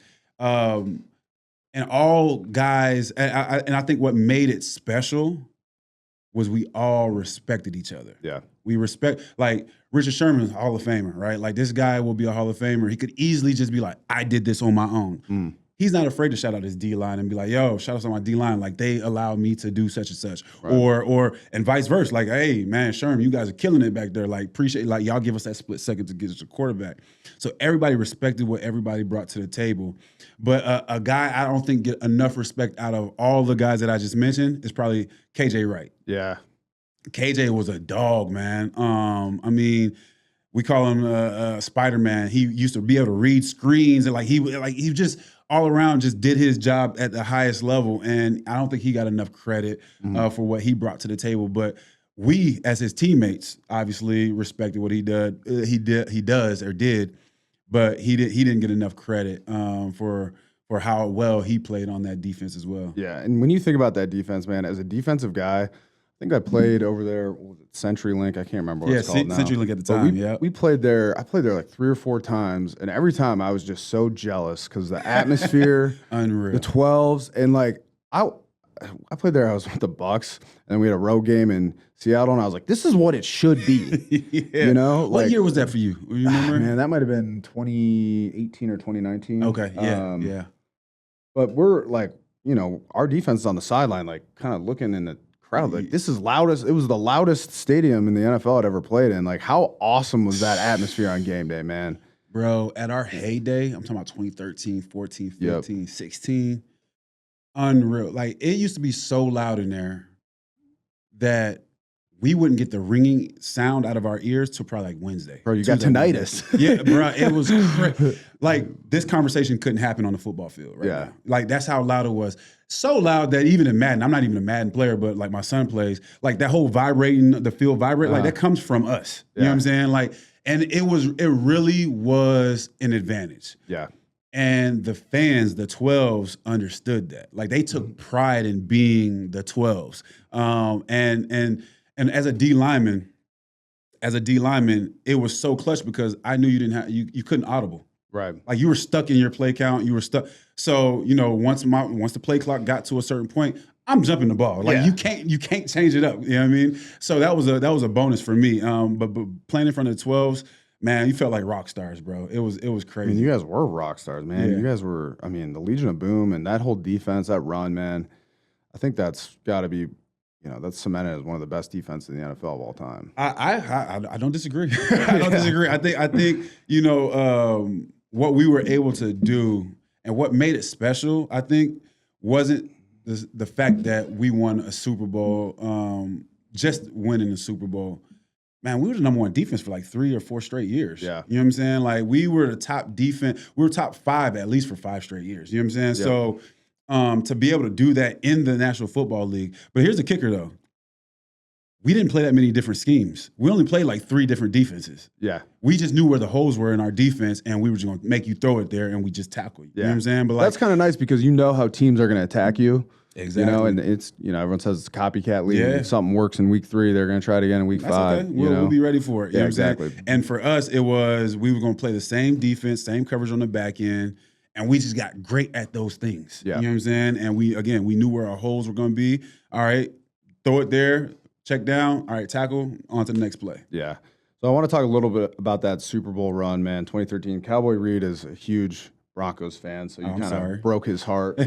Don't be sorry, man. But, you know, when we think about our run in Philly, it's like, it almost seems like such a blur, you know, and it's fun to get together with your guys and kind of react, yada, yada, yada. Like, what's the thing that sticks out to you the most about just the game in particular? Man, you talking about the Super Bowl? Yeah, the Super Bowl. Oh, man. I mean, so many things, bro. Like, I think going into the game, I'll say this, going into the game, we knew we had them from jump. Like, we probably wasn't. There's other teams throughout the season where, like, okay, you know, we got to respect them and all these other things. And the same thing with these guys. But going into the game, that first, because, you know, you get 2 weeks to prepare. Yep. I kid you not. Everybody, that first Wednesday meeting, everybody left their meeting rooms like, yo, we gonna get on them. Like, they're good, but they're not as good as. Like, we played other teams that we felt like were better in certain spaces. And at the time, now, don't get me wrong, at the time, the Broncos were the hottest thing out. Like, they had one of the top offenses ever. Of course, Peyton Manning, all these different things. But we're like, yo, we're gonna be in nickels the whole game. That means our pass rushers are gonna be out there the whole time. Like, y'all gonna have a problem. You know what I'm saying? And I would say that was the biggest thing, is like the confidence that we had going into that game. On top of the fact that nobody was giving us any freaking credit. No one was talking about the defense. Everybody's like, oh man, the offense which is this. Wild to think. Yeah, exactly. We're number 1. Like, that year, we were number 1 in pretty much every single category. You know what I'm saying? And they weren't giving us any love. So I think that was probably the biggest thing going into that game, was like, yo, we got these guys for sure. Nobody else outside this locker room really believes that, but. Yeah, we about to jump on them. I didn't think it was going to be as big of a blowout. Yeah. But we're actually mad that we gave up 8 points. See, that's elite defenses. That's the attitude you gotta have. So I know you're obviously, you know, involved in Seattle a lot. You stay out there and everything. But do you, like, we're talking about the Super Bowl that you won with Seattle. Do you see a lot of comparisons, or do you get a lot of comparisons with the defense, your defense, to the Seattle defense from last season? Yeah, no, that's been the biggest thing. It's like, man, which defense is better? You know what I mean? Like, oh my gosh, like these guys. Of course, everybody looks at the now and is like, oh, these guys are way better. Or, sometimes depending on where you were at your career back then, is like, oh, the comparison. And it happens a lot. But what I would say is, again, kind of what I said earlier, the difference in the two, those guys played some great ball last year. Yeah. Amazing ball. But I think the difference in the two defenses is going to boil down to longevity of how long you can do it. Right. You know what I mean? Like, to be able to be the number one defense for 2, 3, 4 straight years in the NFL is very, very hard. And I think that's going to be the difference maker. Those guys are awesome. They have some guys up front that can get after the quarterback, stopping the run. I mean, it was great to watch. But that would be the only difference I would say in our defense and theirs is, maintaining that, moving forward. I think that's the biggest thing. But also, I think it's extremely important for them and fans, honestly, is to let them have their moment. Yeah. Like, there doesn't have to be a comparison. We don't have to compare and say who was greater, who what. Like, we was the best at our time. Now let them be great at their time now. You know what I mean? But overall, though, of course, I'd pick us just because I was a part of it. Yeah. But they have something special brewing right now, and I'm looking forward to seeing how they bounce back and hopefully repeat. 100%, man. And they're so fun to watch. One guy I love watching, I have so much respect for is Leonard Williams. Oh, dog. Yeah, I don't think he gets enough love, and he's been doing it now for 10 years or and whatever. That's the other part, bro. Like, Leonard is a OG. Yeah. Like, he's, I think, 11 years in or something like that, and still kind of like, trending in the right direction, which is crazy. He's incredible. So Leonard, Lawrence last year played crazy ball. But one guy, too, that doesn't get enough credit, that's had a really, really solid career, is Jaron Reed up front. Yeah. You know what I mean? Like, and he was my rookie. You know what I mean? Oh, really? Like, I didn't know that. Yeah, he was my rookie. So, like, seeing him go from being my rookie to, like, just some of the different things that we've helped and taught him and trained him with and whatever, and, like, still playing at a high level. I told him after the Super Bowl, like, bro, you did it your way, and I love to see it. I love the fact that he was able to go win one and lead the team to do it. I mean, it was dope. Yeah, I was happy for that guy, man. Okay, a couple quick things. I want to be courteous of your time. I know you got a big draft pick tonight, but is there anyone? I mean, I know you watch a lot of football, obviously. Are there any edge rushers in the NFL when you're watching them on tape and you're like, man, he kind of reminds me of me? Oh, reminds me of me. Oh, that's not a hard one to. No, I'm just. No, I mean, I'm just a fan of pass rushers in general, right? I mean, I'll point out some obvious guys first. The fact that Von Miller, is still going at it, crazy, is unreal. You know what I mean? And, like, still can get you 6-7 sacks. You know what I mean? Like, I couldn't imagine putting some cleats on right now and, like, letting one of these young dudes punch me in my chest. Like, I couldn't imagine it, right? So you got Von. Of course, you still got Mac doing his thing. I guess if I was to pick, I mean, again, I'm a fan of all pass rushers, but if I was to pick, like, a young up-and-coming guy, this guy was a surprise to some folks, but and he didn't even start for the Seahawks last year, and I think Cincinnati just picked him up. Mafe, young dude. Obviously, they see a lot of potential in him. They gave him the bag off of 3 sacks or whatever, 4 sacks. But, like, I've been paying attention to him for the last 4 years. If he gets in the right system and the right coaches believe in him, I think he can be one of the top pass rushers in the league. And they just got Dexter Lawrence there, too, in Cincinnati, so that's helpful. Yeah, exactly. I mean, and that's the thing, too, as a pass rusher, man, like, your surrounding cast got to be on point, too. Yeah. It's very much a team-oriented type of situation. Because if you ain't got no D tackles out there that can get upfield. If it's 3rd and 3, you can't really rush, you know? Exactly. So have your surrounding cast definitely helps you be a better pass rusher for sure. And that's something I was kind of curious about. We talked about Sue and, how you guys were dialed. You rushed on the same side, how nice that is. Then we kind of talked about the Legion of Boom behind you, giving you an extra second. Which would you rather have, like 4 dogs up front that can rush, or like, 1 guy up front who would be you and then an elite back end? Oh, no, I'm taking the 4 guys up front. Yeah. And the reason I'm taking the 4 guys up front is because you can be disruptive in the run game, but also in the passing game. Like I said, everybody has to be on the same page. If you don't have a solid nose tackle that can demand a double team, dude, my guy, yeah, you need a nose guard. I'm serious. Like they don't get enough credit. Brandon Meebang, that's the guy that we don't. You talk about guys that we brought up. I brought KJ, but Brandon Meebang was that guy for us, dude. He played that tilted shade. That's so hard, man. And he's going to demand that pressure. He's going to demand that double team. Yeah. And if he demands a double team, okay, you might get a chip block from somebody else, but pretty much everybody's one-on-one. Like you got to go dominate. You know what I'm saying? So I think having the 4 guys up front, somebody demanding a double team, all right, then that chip block.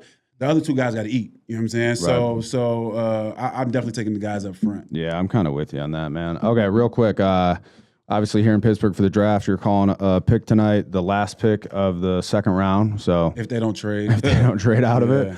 But just kind of curious to hear your draft story.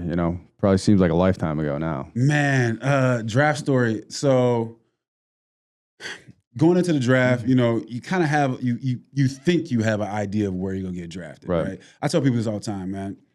The draft is only fun for the top 10 picks because those guys know they're getting picked up. You know what I'm saying? Yeah. Everybody else is like, it's a crapshoot. You don't know what the heck is going to happen, right? Yeah. But like, you kind of have an idea in your head, like, all right, in my head, I'm like, okay, I killed the combine. Yeah, you ran like a 4.5. Yeah, 4.51 or something like that. At the time, it was like one of the fastest times for a DN, but. Like, so you have an idea, you think you have an idea of where you're going to get drafted. So I knew I was going to get drafted in the first round. So I went to the mall with my cousin and one of my best friends, walked around the mall, like let that die down. And then the second round rolls around. I'm like, okay, I'm slight chance I might get picked up in the second round. You know what I mean? And of course, didn't get picked up. And that's the first time in my life, first and last time in my life where I'm watching the draft and I get pissed. I'm hot, because I'm like, yo, who are these guys going in front of me, right? So first time in my life where, I come home, my mom's like, it's going to be all right, baby. I'm like, leave me alone. I spazzed on my mom, and I had to come back and apologize. What are you thinking? You know what I'm saying? And so next day rolls around. This is when they had the first 2 rounds in the first day. And the second day rolls around. And again, I'm watching this. I'm like, who the heck are these guys? I don't understand who this guy is. Okay, such and such. And it's so bad that I ended up falling asleep during the draft. I'm like, I can't watch this anymore. I just passed out. And I had my phone on the mantle just because that's the only place we had service.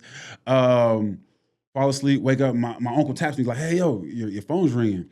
And I seen 313 on the whatchamacallit. Now at the time, 8 Mile had just came out. Everybody in the 313, yeah. So I'm like 313. Oh, that's Detroit. Okay, cool. You know what I'm saying? So I run, pick up the phone. Freaking, like I said, I didn't have any service. So hello, hey Cliff. This is Rob Marinelli. Freaking phone goes out. Call back again. Hey Cliff. We're thinking about it. Phone goes. I'm like, what is going on right now? So I had to run. So. We knew one of the... That's the most important phone call of your life, man. Had no service. And luckily, one of the coaches was from Jacksonville, and I had known him since I was a kid. He was the wide receiver coach, Sean Jefferson. My brother was dating his niece or whatever. No wonder they drafted you. It worked out.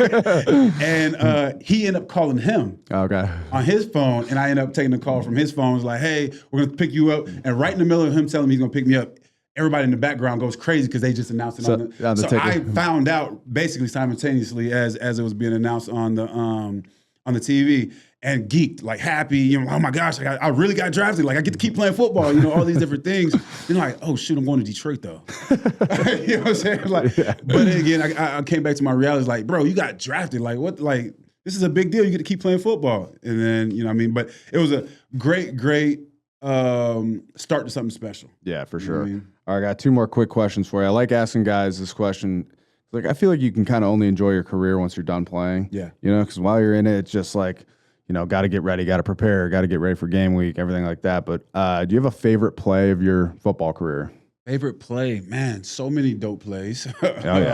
So many dope plays. I'm going to list a couple of them, but my favorite, I'll leave the end because got to make it dramatic, I guess. Yeah, exactly. But no, I as a D lineman, I think the best, and bias, of course, I think the best play in football is sack, fumble recovery. Oh, yeah. And if you can house it, even better. Yeah. Right? So I only had one of those in my career against Tim Tebow.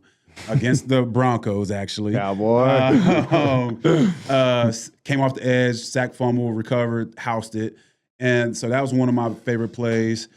And then, honestly, any sack or sack fumble that I've gotten against any Hall of Famer. Yeah. And I've gotten all the guys throughout our career, whether you talk about Aaron Rodgers, Drew Brees, Peyton Manning. I mean, all the guys that are Hall of Fame, for sure Hall of Famers, I've sacked all those guys. So they'll always be on my highlight tape. Yeah. You know what I'm saying? And I say the biggest play for real is, I mean, the biggest game I ever played in was a Super Bowl. And I got the fastest score in Super Bowl history with that safety. That's kind of what I was hoping, you know. Yeah, so that's by far it's got to be the highlight, right? It's the biggest stage. You're playing to be the last team standing, and being able to, I guess, have a record in the Super Bowl, I think is pretty dope. Well, okay, I got to say this next question with a grain of salt, because obviously you've made some incredible plays. But what I found out in talking to guys is sometimes they remember like their worst plays even more. So do you have any of those plays, those bad plays that keep you up at night? That you still think about? Man, there's quite a few. I can start. This was in the Rose Bowl. We played the Rose Bowl at Wisconsin 3 years in a row, and this was before the playoffs, and everything was, the Rose Bowl is kind of the biggest game you could have in the Big Ten. And we were playing Stanford one year, and there was a screen. I'm looping around on like some sort of TT stunt, and I'm like kind of going to hawk the guy down. I don't know what happened, but there's an O-lineman kind of hanging off me, pulled all my pants down. All my spandex and my game pants, and I was bare ass mooning the entire Rose Bowl. Like, Pasadena's beautiful. There's flowers, and I was like so mortified. And I didn't make the play. And we went and found it on tape. We lost the game. I went and found it on tape like a month later. I was like, went to go to talk to our video guys. Like, you guys have to delete this. We got to like, get this off the I was internet. a full moon in Pasadena. Oh man, so that was pretty embarrassing. That is nothing that crazy. Okay. I mean, we all get got, right? We all at some point, somebody's gonna get you. And I would say my biggest thing is actually this happened in high school. Yeah, exactly. It still sticks with you though. This happened in high school. Running down on a kickoff, heading out on a swivel, and I'm thinking I'm lining up the returner, and out of nowhere somebody blindsides me. Donahue. I didn't even know his name. I still remember his name freaking 22 years later. Donahue comes out of nowhere and smacks the dog mess out of me. But it was like one of the first times I've ever gotten the wind knocked out of me. Yeah. And I thought I was going to die. Yeah, you're like, oh.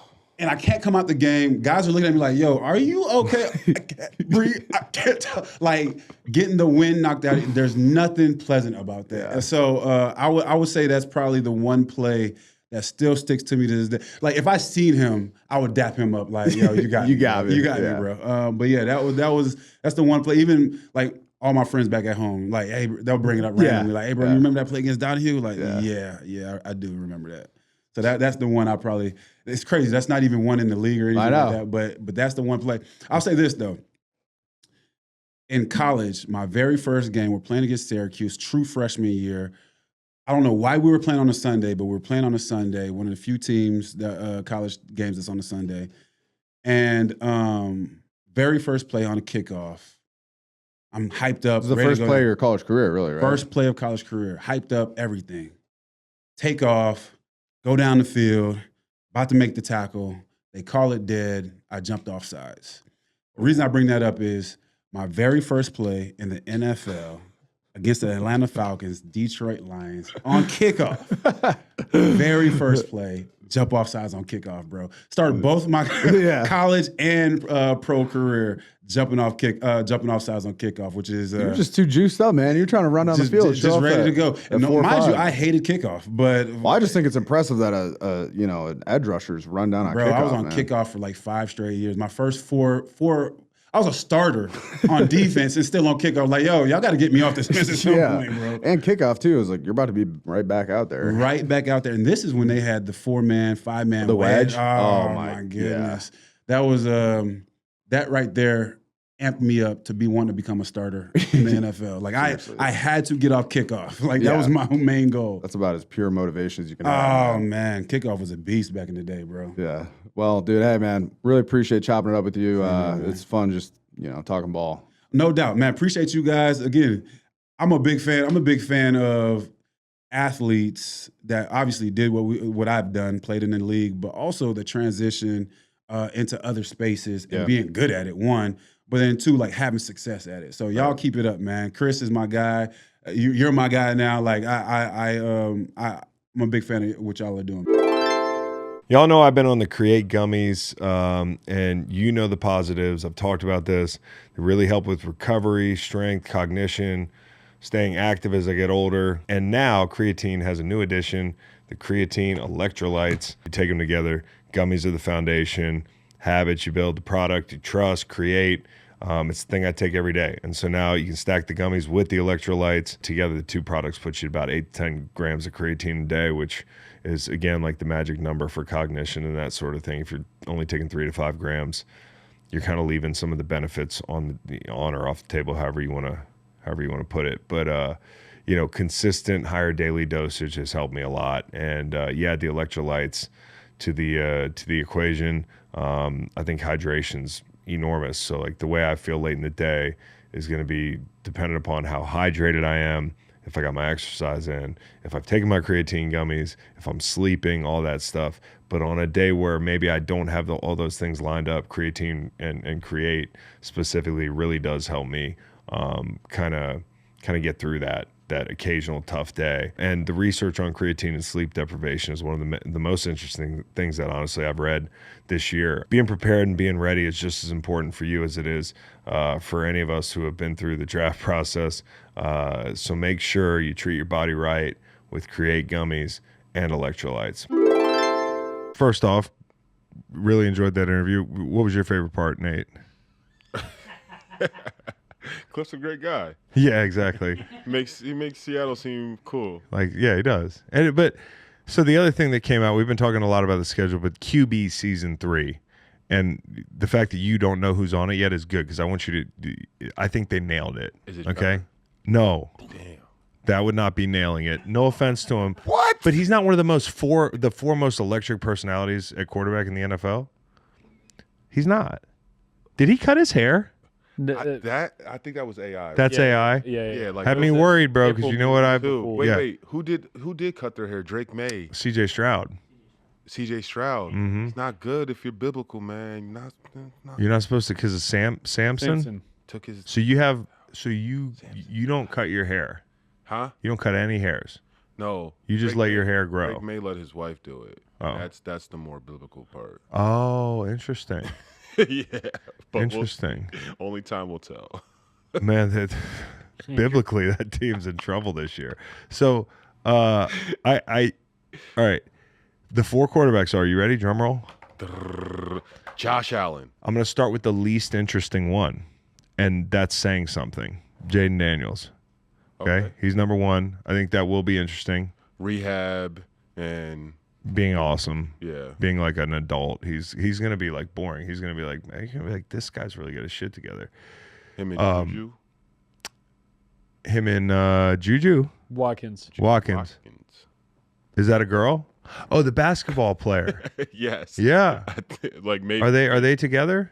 It was rumored. It was rumored. You got your ear to the street, man. You're giving plugged in. So I think Jayden Daniels is probably the least interesting one, but I'm excited he's on it. 3. Okay. Then you've got Joe Flacco, which I think is going to be incredible. Joe Flacco. Wait, what team is he on right now? None. He's still in the Bengals? Yeah, Bengals. So you'll get some Joe Burrow stuff, right? Like by way of having from season 2. You remember Joe Burrow? Joe Flacco's going to be more interesting. He's going to be doing like fucking, I said he likes to hang out alone at restaurants and shit. Like they'll probably shoot a lot of shit at a restaurant, like just him incredible. Chilling. That would be so sick. To be alone at a restaurant? No. They put that in that they open one of these. He's like episodes. at Ruby like Tuesdays. He's getting salad at the salad bar. Do they even have Ruby Tuesdays anymore? Man, back in my day, used to hit that salad bar up all the time. Ruby Tuesday. At least they don't in Waynesboro. Bears Road, dude. So great. Right? There's one in. Man. We've got a couple near us. Oh, really? Culpeper. So they still have them. Oh. It's not Bedford. a defunct brand. No. I Just thought it defunct was. around My us. bad. Yeah. Bad. So Joe Flacco is going to be great. Joe Flacco. the perspectives that he's going to be able to give, and also just like may not be playing, but and if his kids, it was like 3 years ago, I think, that viral video of his kid shitting on Joe Flacco, and he shit on his dad, or Joe Flacco was recounting being shit on at home by. Kid. How his kid's super hard on him. Maybe that kid will get on camera a little bit. Oh, my kids are like, Dad, you stink. You guys lost again. Well, you stink. But it's like a good natured thing. It's not like Joe Shane thing. Yeah. Yeah. Wait till your kids do the little TikTok trend to you. Dad, you ever wish you were a good athlete? Oh, but here's the thing. I'm online enough to know. Okay. Because I think that's what his kids like. But I do wish I was a good athlete. No, like legit, I do.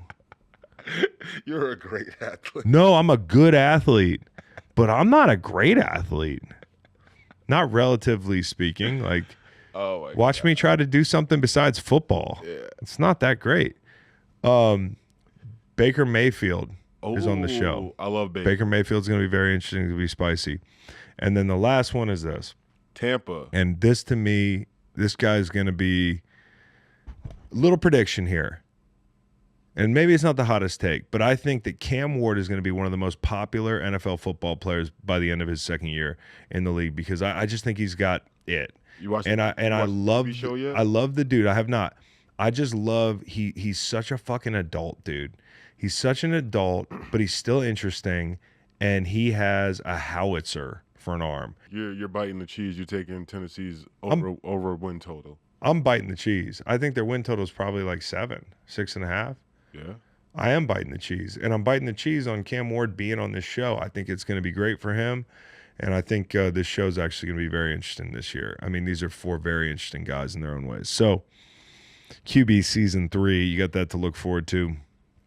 Before we get into Fax Finds, I have a layup line, and Reed, I think you're going to really like this one. Okay. Ooh. And you can go ahead and just put this whole album on our playlist. Usually we put a song or two.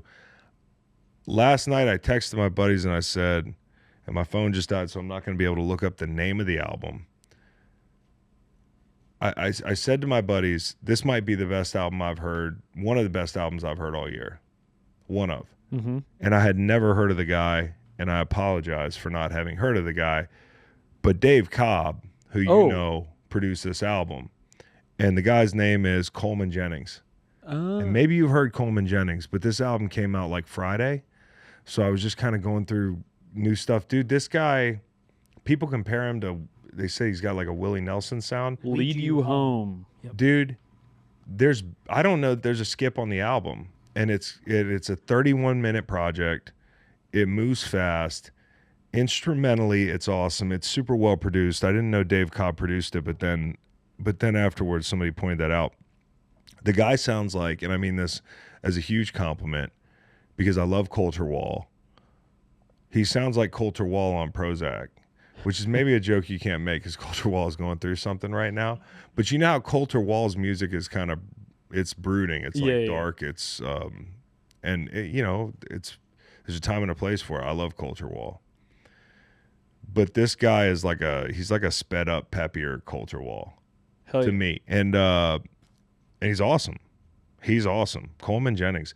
That guy, you heard it here first. This is like a football take. This is like when I draft Romeo Dobbs in the fantasy draft a couple years back, and I'm like, hey, one day this guy's going places. This guy, Coleman Jennings, is going places. Dave Cobb always seems to be on some musician early and produces one of their early albums. He did Ian No. I like Ian No. Years ago. Yeah. It was tremendous. Mm-hmm. And he's done a bunch of guys, like he did Marcus King's Carolina Confessions, which is really good. Mm-hmm. But he does some of these albums early on in their musical life that kind of is their catapult them. Yeah. Listen, this is one of the best albums I've heard all year, and in its genre, which is harder to pin down, which I love. It's not just like straight country. It's not straight bluegrass. It's not like, I don't know what you would call it. It's just good music, and this guy's going places. So Coleman Jennings, check him out. The album was Lead You Home. It's a fucking great album, dude.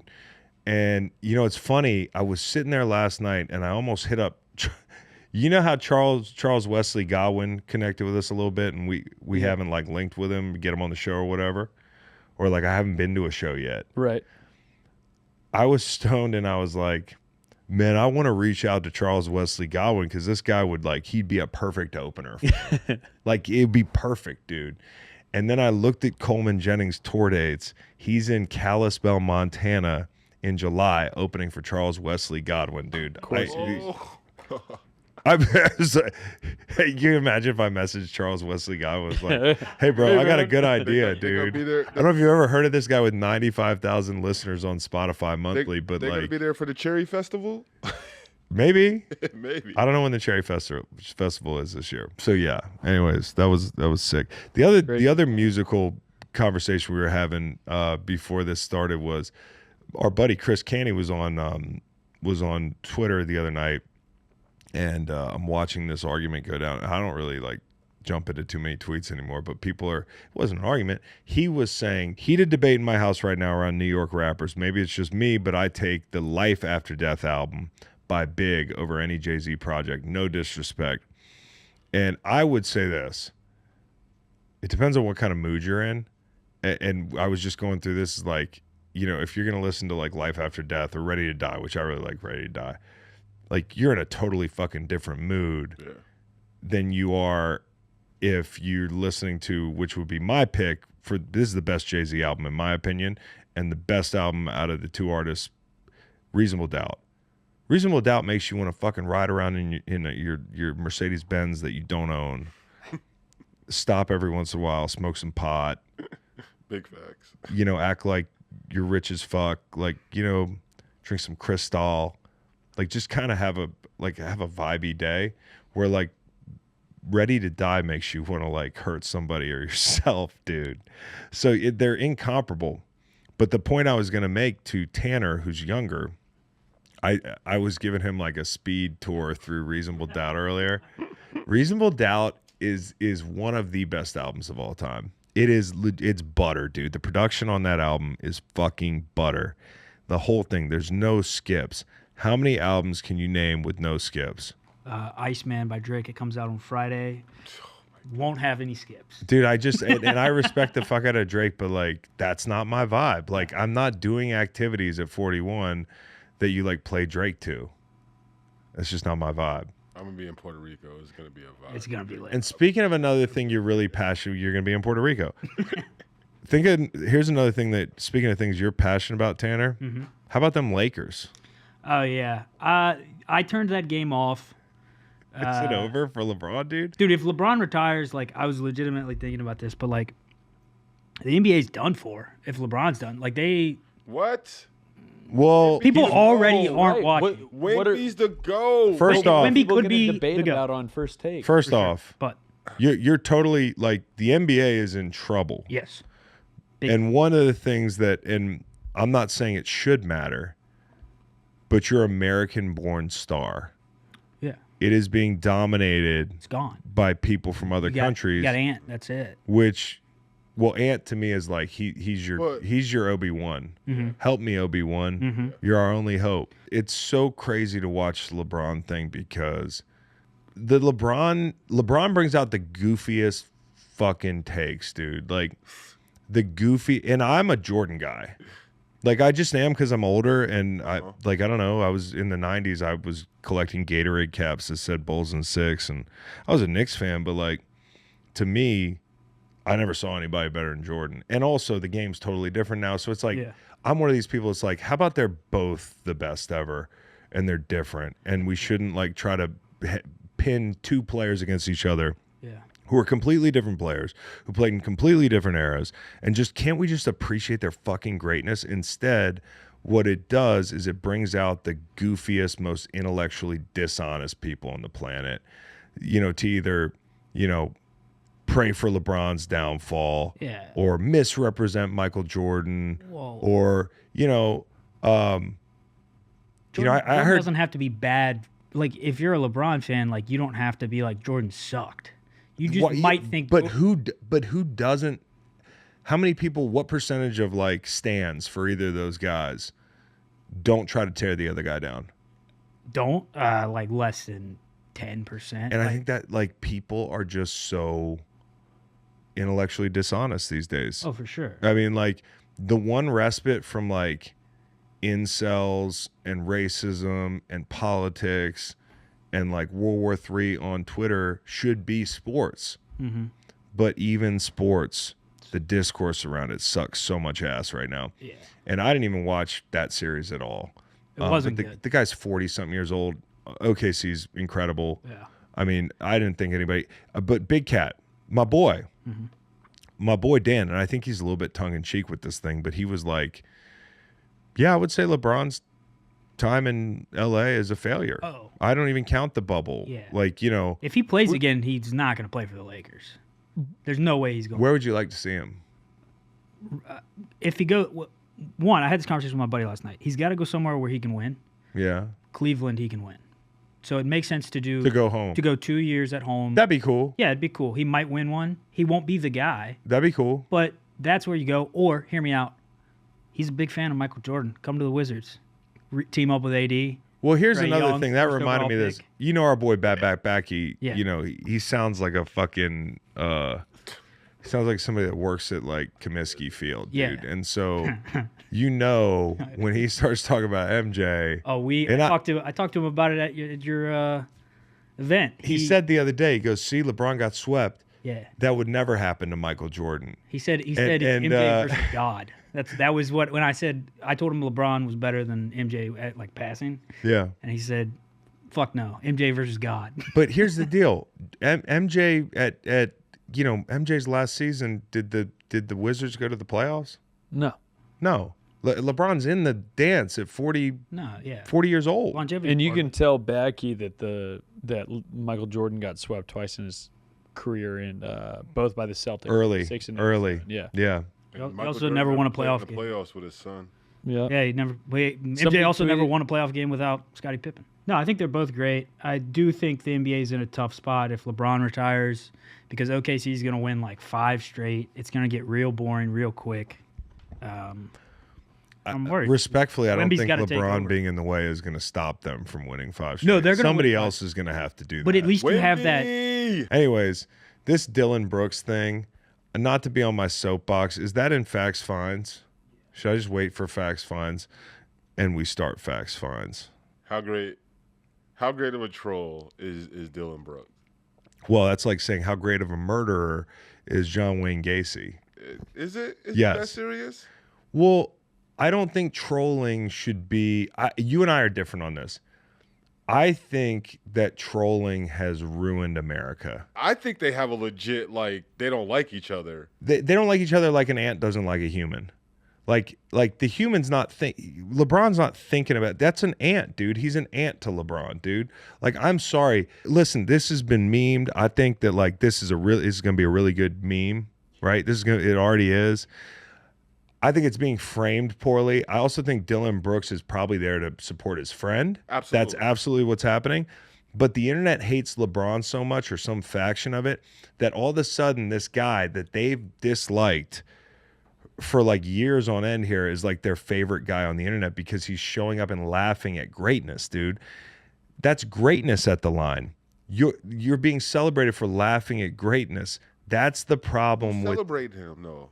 everybody. Oh, are they? I didn't know that. People are like, yo, this is the best. This is legendary. This is Oh, legendary. I'm- Legendary would be being in the series. That's so funny. On my timeline. They're killing him. Oh, it's complete. It's the complete. Everyone hates. I must Dillon be on Brooks.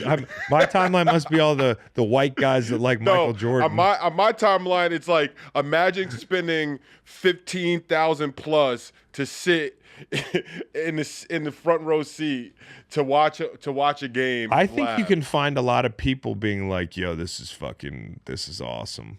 But I do think like the celebrating like trolling. Mm-hmm. To me, not to be on my soapbox about it, but like there's a whole streaming community that's like centered on trolling. Like, isn't that what a lot of streaming and content is now, is like trolling? there's a lot of people. Like the fucking dude, the U.S. government, their official account trolls people. The White House trolls people. Trolling has ruined America, dude. And if that's the way Dillon Brooks sitting in the front row laughing, or the way it's being framed as he's laughing at LeBron, 7-7, it's not a foregone conclusion they're going to lose this game. You would think, looking at this frame, that he was like maniacally laughing at LeBron. That's not what he's doing. But the way people loved it, they were like, yeah, fuck yeah, more of this. It's really just the cameraman's fault. The cameraman got an amazing angle, an amazing pull-out shot, and like now we can literally interpret it any way we want. Yeah. But it's just their history and their background of not liking each other. It's like, yeah, but it's again, no it's like no difference if that's Lance Stevenson. No, there's a big difference. I liked Lance Stevenson. And no, it is because. But also, I was like, just gonna say, because Lance wasn't hated on like as much as, or Lance didn't want to be the villain the way Dillon Brooks. Yeah, like that's his thing. He's like, if I'm gonna be the NBA villain, Lance Stevenson was a good player. No, not absolutely. to say Dillon Brooks isn't a good player. No. Dillon Brooks is a good player too, but I think he's made it his thing that everyone thinks I'm the villain, so I'm gonna really do it. It's OD. Lance Stevenson was out there just like fucking fire. He was. He's just trying to get like, hey, trying to get under people's skin. I'm not gonna be able to stop LeBron, but so I got to blow in his ear. Let me see what I can do. I got to blow in his ear. Yeah, that's not trolling. That's instigating. It's instigating. Yeah, they're the same two things, but like trolling has a younger, like more like, just like, dude. You know what it is for me? It's content, dude. Content has just become a bunch of trolling. So it's like a trigger point for me where I'm just like, God damn, dude, like fuck, everybody's trying to get rich off just trying to make people upset. Right. And then saying like, well, I wasn't being serious.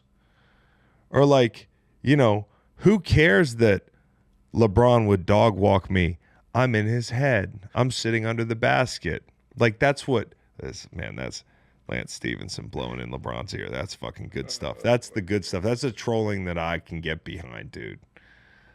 Because you're on the court with him, dude. You're on the court with him. I guess what bothered me was like, I will find some tweets of people celebrating this.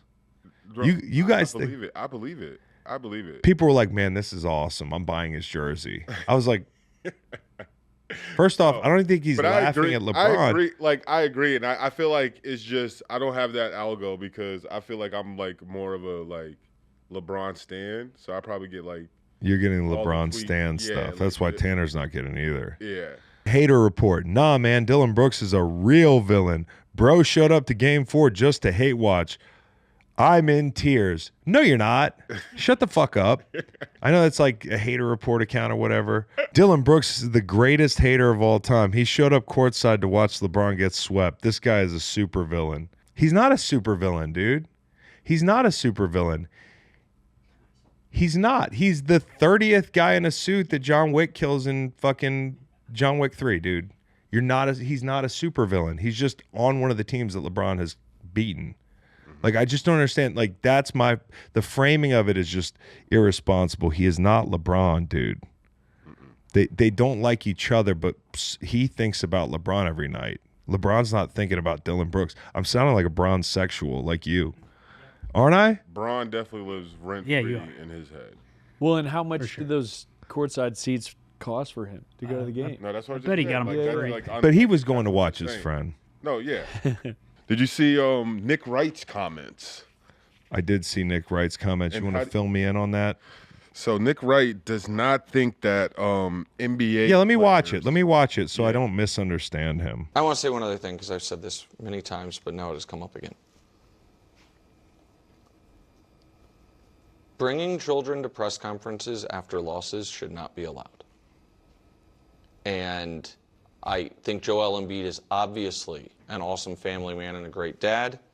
And when we first saw it with, I think it was Steph's daughter, Riley, right. It was, not only was it adorable, here's the other thing, it was in the midst of them always winning and all the press conference stuff was just celebratory. And so it was cute and there was never oh man, I kind of need to ask him an awkward question, but he has this adorable child with him. Right. It is, whether intentional or not, the ultimate effect is your kid is shielding you from what could be tough or uncomfortable questions. That is the point of those press conferences. Right. Man. Talk about a bear trap, huh? Yeah. Right? Yeah. Yes and no. I understand what he's saying, but part of it on the player's side, or just any, I feel like if you're a reporter, do your job. Like I like bingo. Do your job. I don't feel like you asking a sensitive question, as long as you're not being disrespectful. Like, why it should matter if the kid's up there or not. I do want to acknowledge, and I do think you could acknowledge this probably, that eventually, if reporters did their jobs in those scenarios, an NBA player will take offense to being asked a certain caliber of question in front of his kid. Absolutely, and then that's one of those things where then it's like, hey man, you said you wanted the tough questions. Then what he is saying is valid in the sense of, don't get sensitive and be upset if I'm asking a question. If you're going to bring your kid up here, knowing, hey, you lost a game, this is when those type of questions will probably come. I understand that for a pool of reporters, somebody with an adorable kid on their lap after a game is going to probably deter them from asking the pointed question. But that's your fucking job. So let me ask you. That's your job as a reporter. That is your job. Ask the tough questions, see what happens. So that's my take. So I'm sitting here and I'm finding it hard to think of. So if I was sitting here with my daughter, what question are you in your head? Like, would you not want to ask me in the moment, because like I have my daughter up here? Like imagine like Vrabel has his grown sons on his lap. Well, yeah, like bro, that's hilarious. You're just bringing in like that's, you know what I'm saying? That is hilarious. You know what I'm saying? Like bro. Phillip Rivers throws like 3 picks and he's got like fucking like a whole lineup of dudes. You're gonna ask me that in front of my boys? Yeah, because what were they going to ask him? They were asking him, "Hey, how do you feel?" Like you might not be in, like you might not be a Sixer. You're right. When you really run through it, they're not asking you like, it's not a deposition. It's I could see if you just got in trouble off the court and it was like something personal that like everyone wanted to ask about. I think there just needs to be a contract signed between the players and reporters where they get together and they say, "All right, you guys can bring your kids to press conferences. It's wholesome. It's awesome. And the kids are cute, and like you guys are together after the game. I don't know how much you get to see each other because you're traveling and you're playing and that sort of thing. Like, no one's going to tell you not to. But if you do that, we're not going to pull any punches.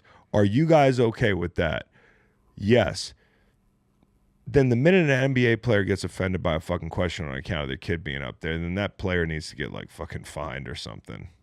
Yeah, or just like, hey, like you can't bring your kid up anymore. No, but like you don't want one guy who gets sensitive to ruin it for everybody. That player just needs to get like a. No, you just tell that player like, hey, like you got to do. All right, well you lose your kid privileges if you don't like this question, dude. Like that, like I'm sorry, I had to ask you about the free throws. Like as crazy as it seems, it's just like that's what it. I feel like that's what it needs to be. But I do understand what like.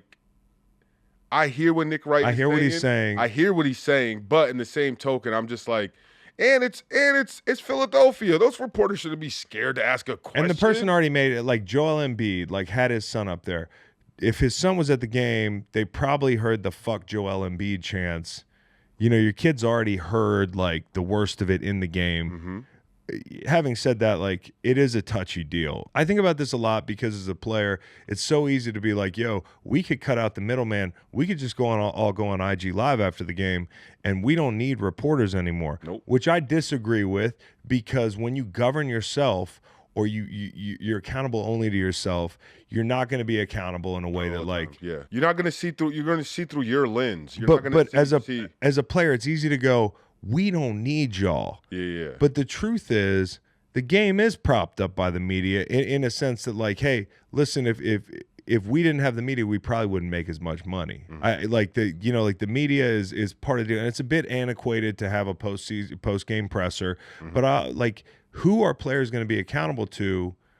And it really is just like the media is the conduit to the fan, right? Like the fans that pay money to watch players play or pay for Netflix or fucking Peacock or like whatever it is, they want to hear the quarterback get up there after the game. If there's no pool of media members, quarterback could just say, I'm not talking after the game. You never hear insight from the quarterback. And before you're like, yeah, it's just athletes, like Fortune 500 companies, they have press conferences. Fucking CEOs have press conferences. They have to answer questions. I'm not sure that they're ironically held to the degree of like accountability as an NFL quarterback is, but like, which is fucked up. But media makes the world go round. So like, if we're gonna do away with the media and we don't want to talk, like, then we're probably gonna lose some opportunities as players, like financially and otherwise. So I just think for me, it's like, yeah, do I think the media can be scummy and the media can, like certain media members can abuse the privileges and that sort of thing? I also think they have a job to do. And it's not that hard to just answer questions. Yep. But for the media, this is your job. And if it makes you wince a little bit to ask Joel Embiid a tough question because his kid's on his lap, then maybe you're not cut out for it. Yeah, that's I mean, ultimately, that's because what you're doing is you're blaming the players for the way you feel. Yeah, you feel uncomfortable. But go ahead, sack up and ask the question. Because it almost sounds like he's saying that like, I want to be able to ask a question that's not in good faith. Like that's ultimately what I hear when you say that. Like, because if it is in good faith and it's a legit question, it should never feel that way, regardless of who's around the person you're asking the question. But you know our egos. Like sometimes we don't even want to be asked about the tough thing. Absolutely. And it's kind of like, why you got to bring up old shit? It happened an hour ago, dude. Like, come on, we're fucking, So anyways. All right. Last thing in Fax Finds, and this is probably not in anyone's algorithm, and I don't know how it crossed minds, but there's this new trend going around called Ballmaxxing. Is that where you get saline in your ball sack? Nope, that wasn't what I was gonna say. To stretch your scrotum out as much as it can, filling it with fluid until your balls become like elastic. Elastic?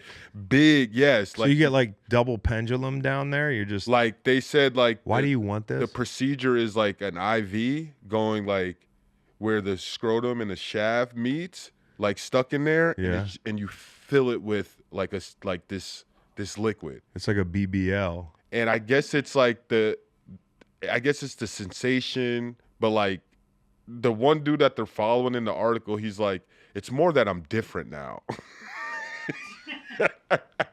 But listen, bro, he has bald max so much. Listen to this. He has ball max so much. At one point, he got stuck in the toilet, like taking a shit, like stuffing his place. Stop it, dude. Bro. This is a sickness, dude. This is a mental illness.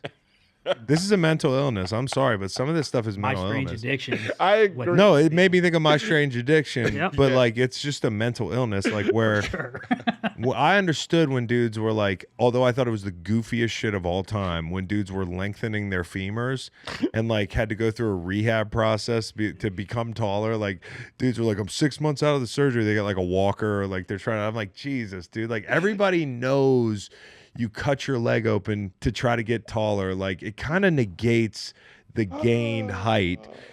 At least there was a function to that. This is totally functionless. Having bigger balls does nothing, dude. Does nothing. What does it do? It makes you stand out. I'm different. To who? To Shorty. To you whatever. Walking around naked, Shorty, dude? Yo, like, hey, Shorty never gonna forget these balls. Yeah, Man, but what is she? She's gonna go tell her friends. This is like Shorty having like a big Montana down there, an Arby's Big Montana down there.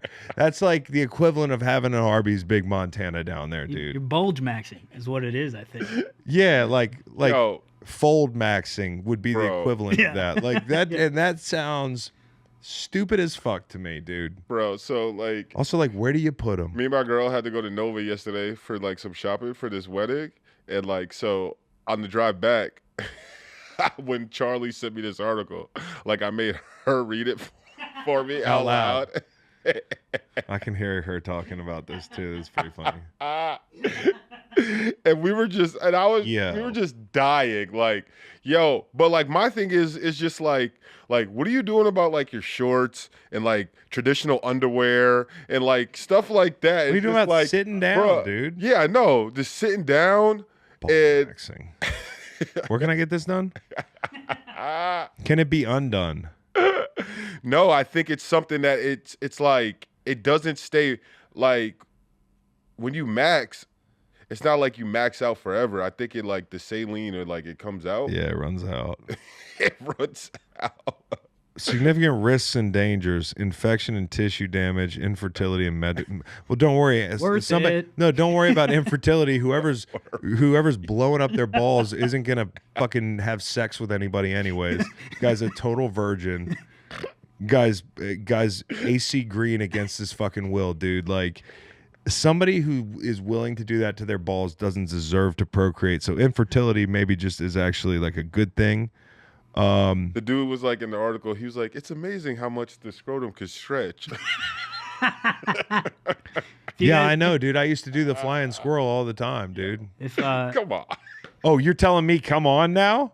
Because I like to fucking stretch my balls out all wide.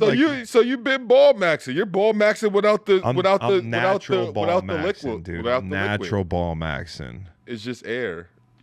I'm just natural ball maxing. You're air ball maxing. You guys in the locker room after a game, you see a teammate's ball maxing? Oh, dude.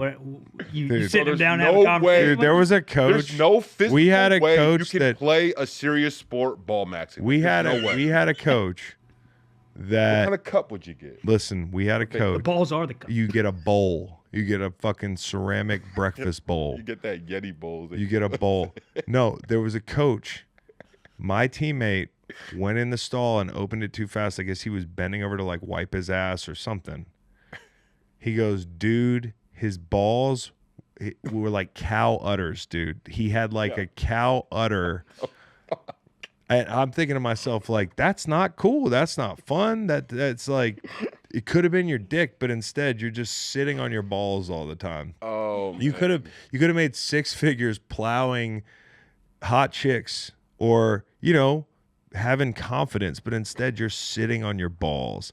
And you're telling me that there are guys out there that are like intentionally like, that's what I want to be. I want to fill my balls with saline. Hey, Doc. Humanity has never been. Hey, Doc, dude, I'm here to max out. Max me out, Doc. I really do think this is the end days, dude. Like, I'm not trying to say like locusts are coming or whatever, but I'm starting to wonder if we're too far gone as a society. I think people get fucking bored, bro. Like, I think people like seriously get bored and they be like, what haven't I seen someone do? And let me do this. Like, I really do. Like, because it's just like, why the fuck are you doing this? The person says it's a sensation, but it's just like, how do you mentally come to this? Idle hands is the devil's playground. But it's just like, start ball maxing. Bro, it's just like, for one, it's just like, oh, I'm gonna find like, I'm gonna damn, find a my liquid. calendar's wide open this Right? week. Let me shoot my balls full of saline. Dude, Saline, like, fuck, let me man, find a liquid that's not gonna kill me, Oh, and I'm man. gonna shoot it into my scrotum and see as how far I can stretch it, and then What's next? and then find other people What's who like next? to do this. I'm out. What's next? That's it. I just want to show you guys one thing to close the show. I thought this was hilarious. Did you get the thing about the Raiders guy? The BYU tackle? Oh yeah. Okay, so you got to look this up. Yeah. So this was so interesting. All right, so this is sick, dude. This is an ML football post that I actually really liked. This is like a historical thing, and I love when ML football, I don't love it. I actually muted ML football, but somehow I saw this. Powerful, in all caps. Former 6'8" BYU standout Eli Herring refused to play in the NFL because he would not work on Sundays due to his religious beliefs. Before the draft, Herring told teams not to select him, making it clear he would not play because of his beliefs surrounding the Sabbath. The Raiders still drafted him in the 6th round, but Herring stayed true to his faith and never played a single snap in the NFL. Herring says he has no regrets despite believing he had the talent to become one of the league's best. Eli is now married with 7 children and works as a school teacher and assistant football coach in Utah. He's standing on business like Chick-fil-A, dude. And I'm telling you, this is the lead of this story is, to me, it's not his fucking his steadfast religious beliefs. That he's a coach. No, it's that the Raiders were like, we don't care. Hey, do you plan on playing football on Sundays? He was like, no. And they were like, we'll see about that. We'll see about that. And then they drafted him. And he was like, yeah, no, I was like, I'm not coming to work. Like, I don't play on Sundays. Only the Raiders, dude. He could play would now. Draft a guy that was like, I'm just warning you, I'm not going to play football for your team.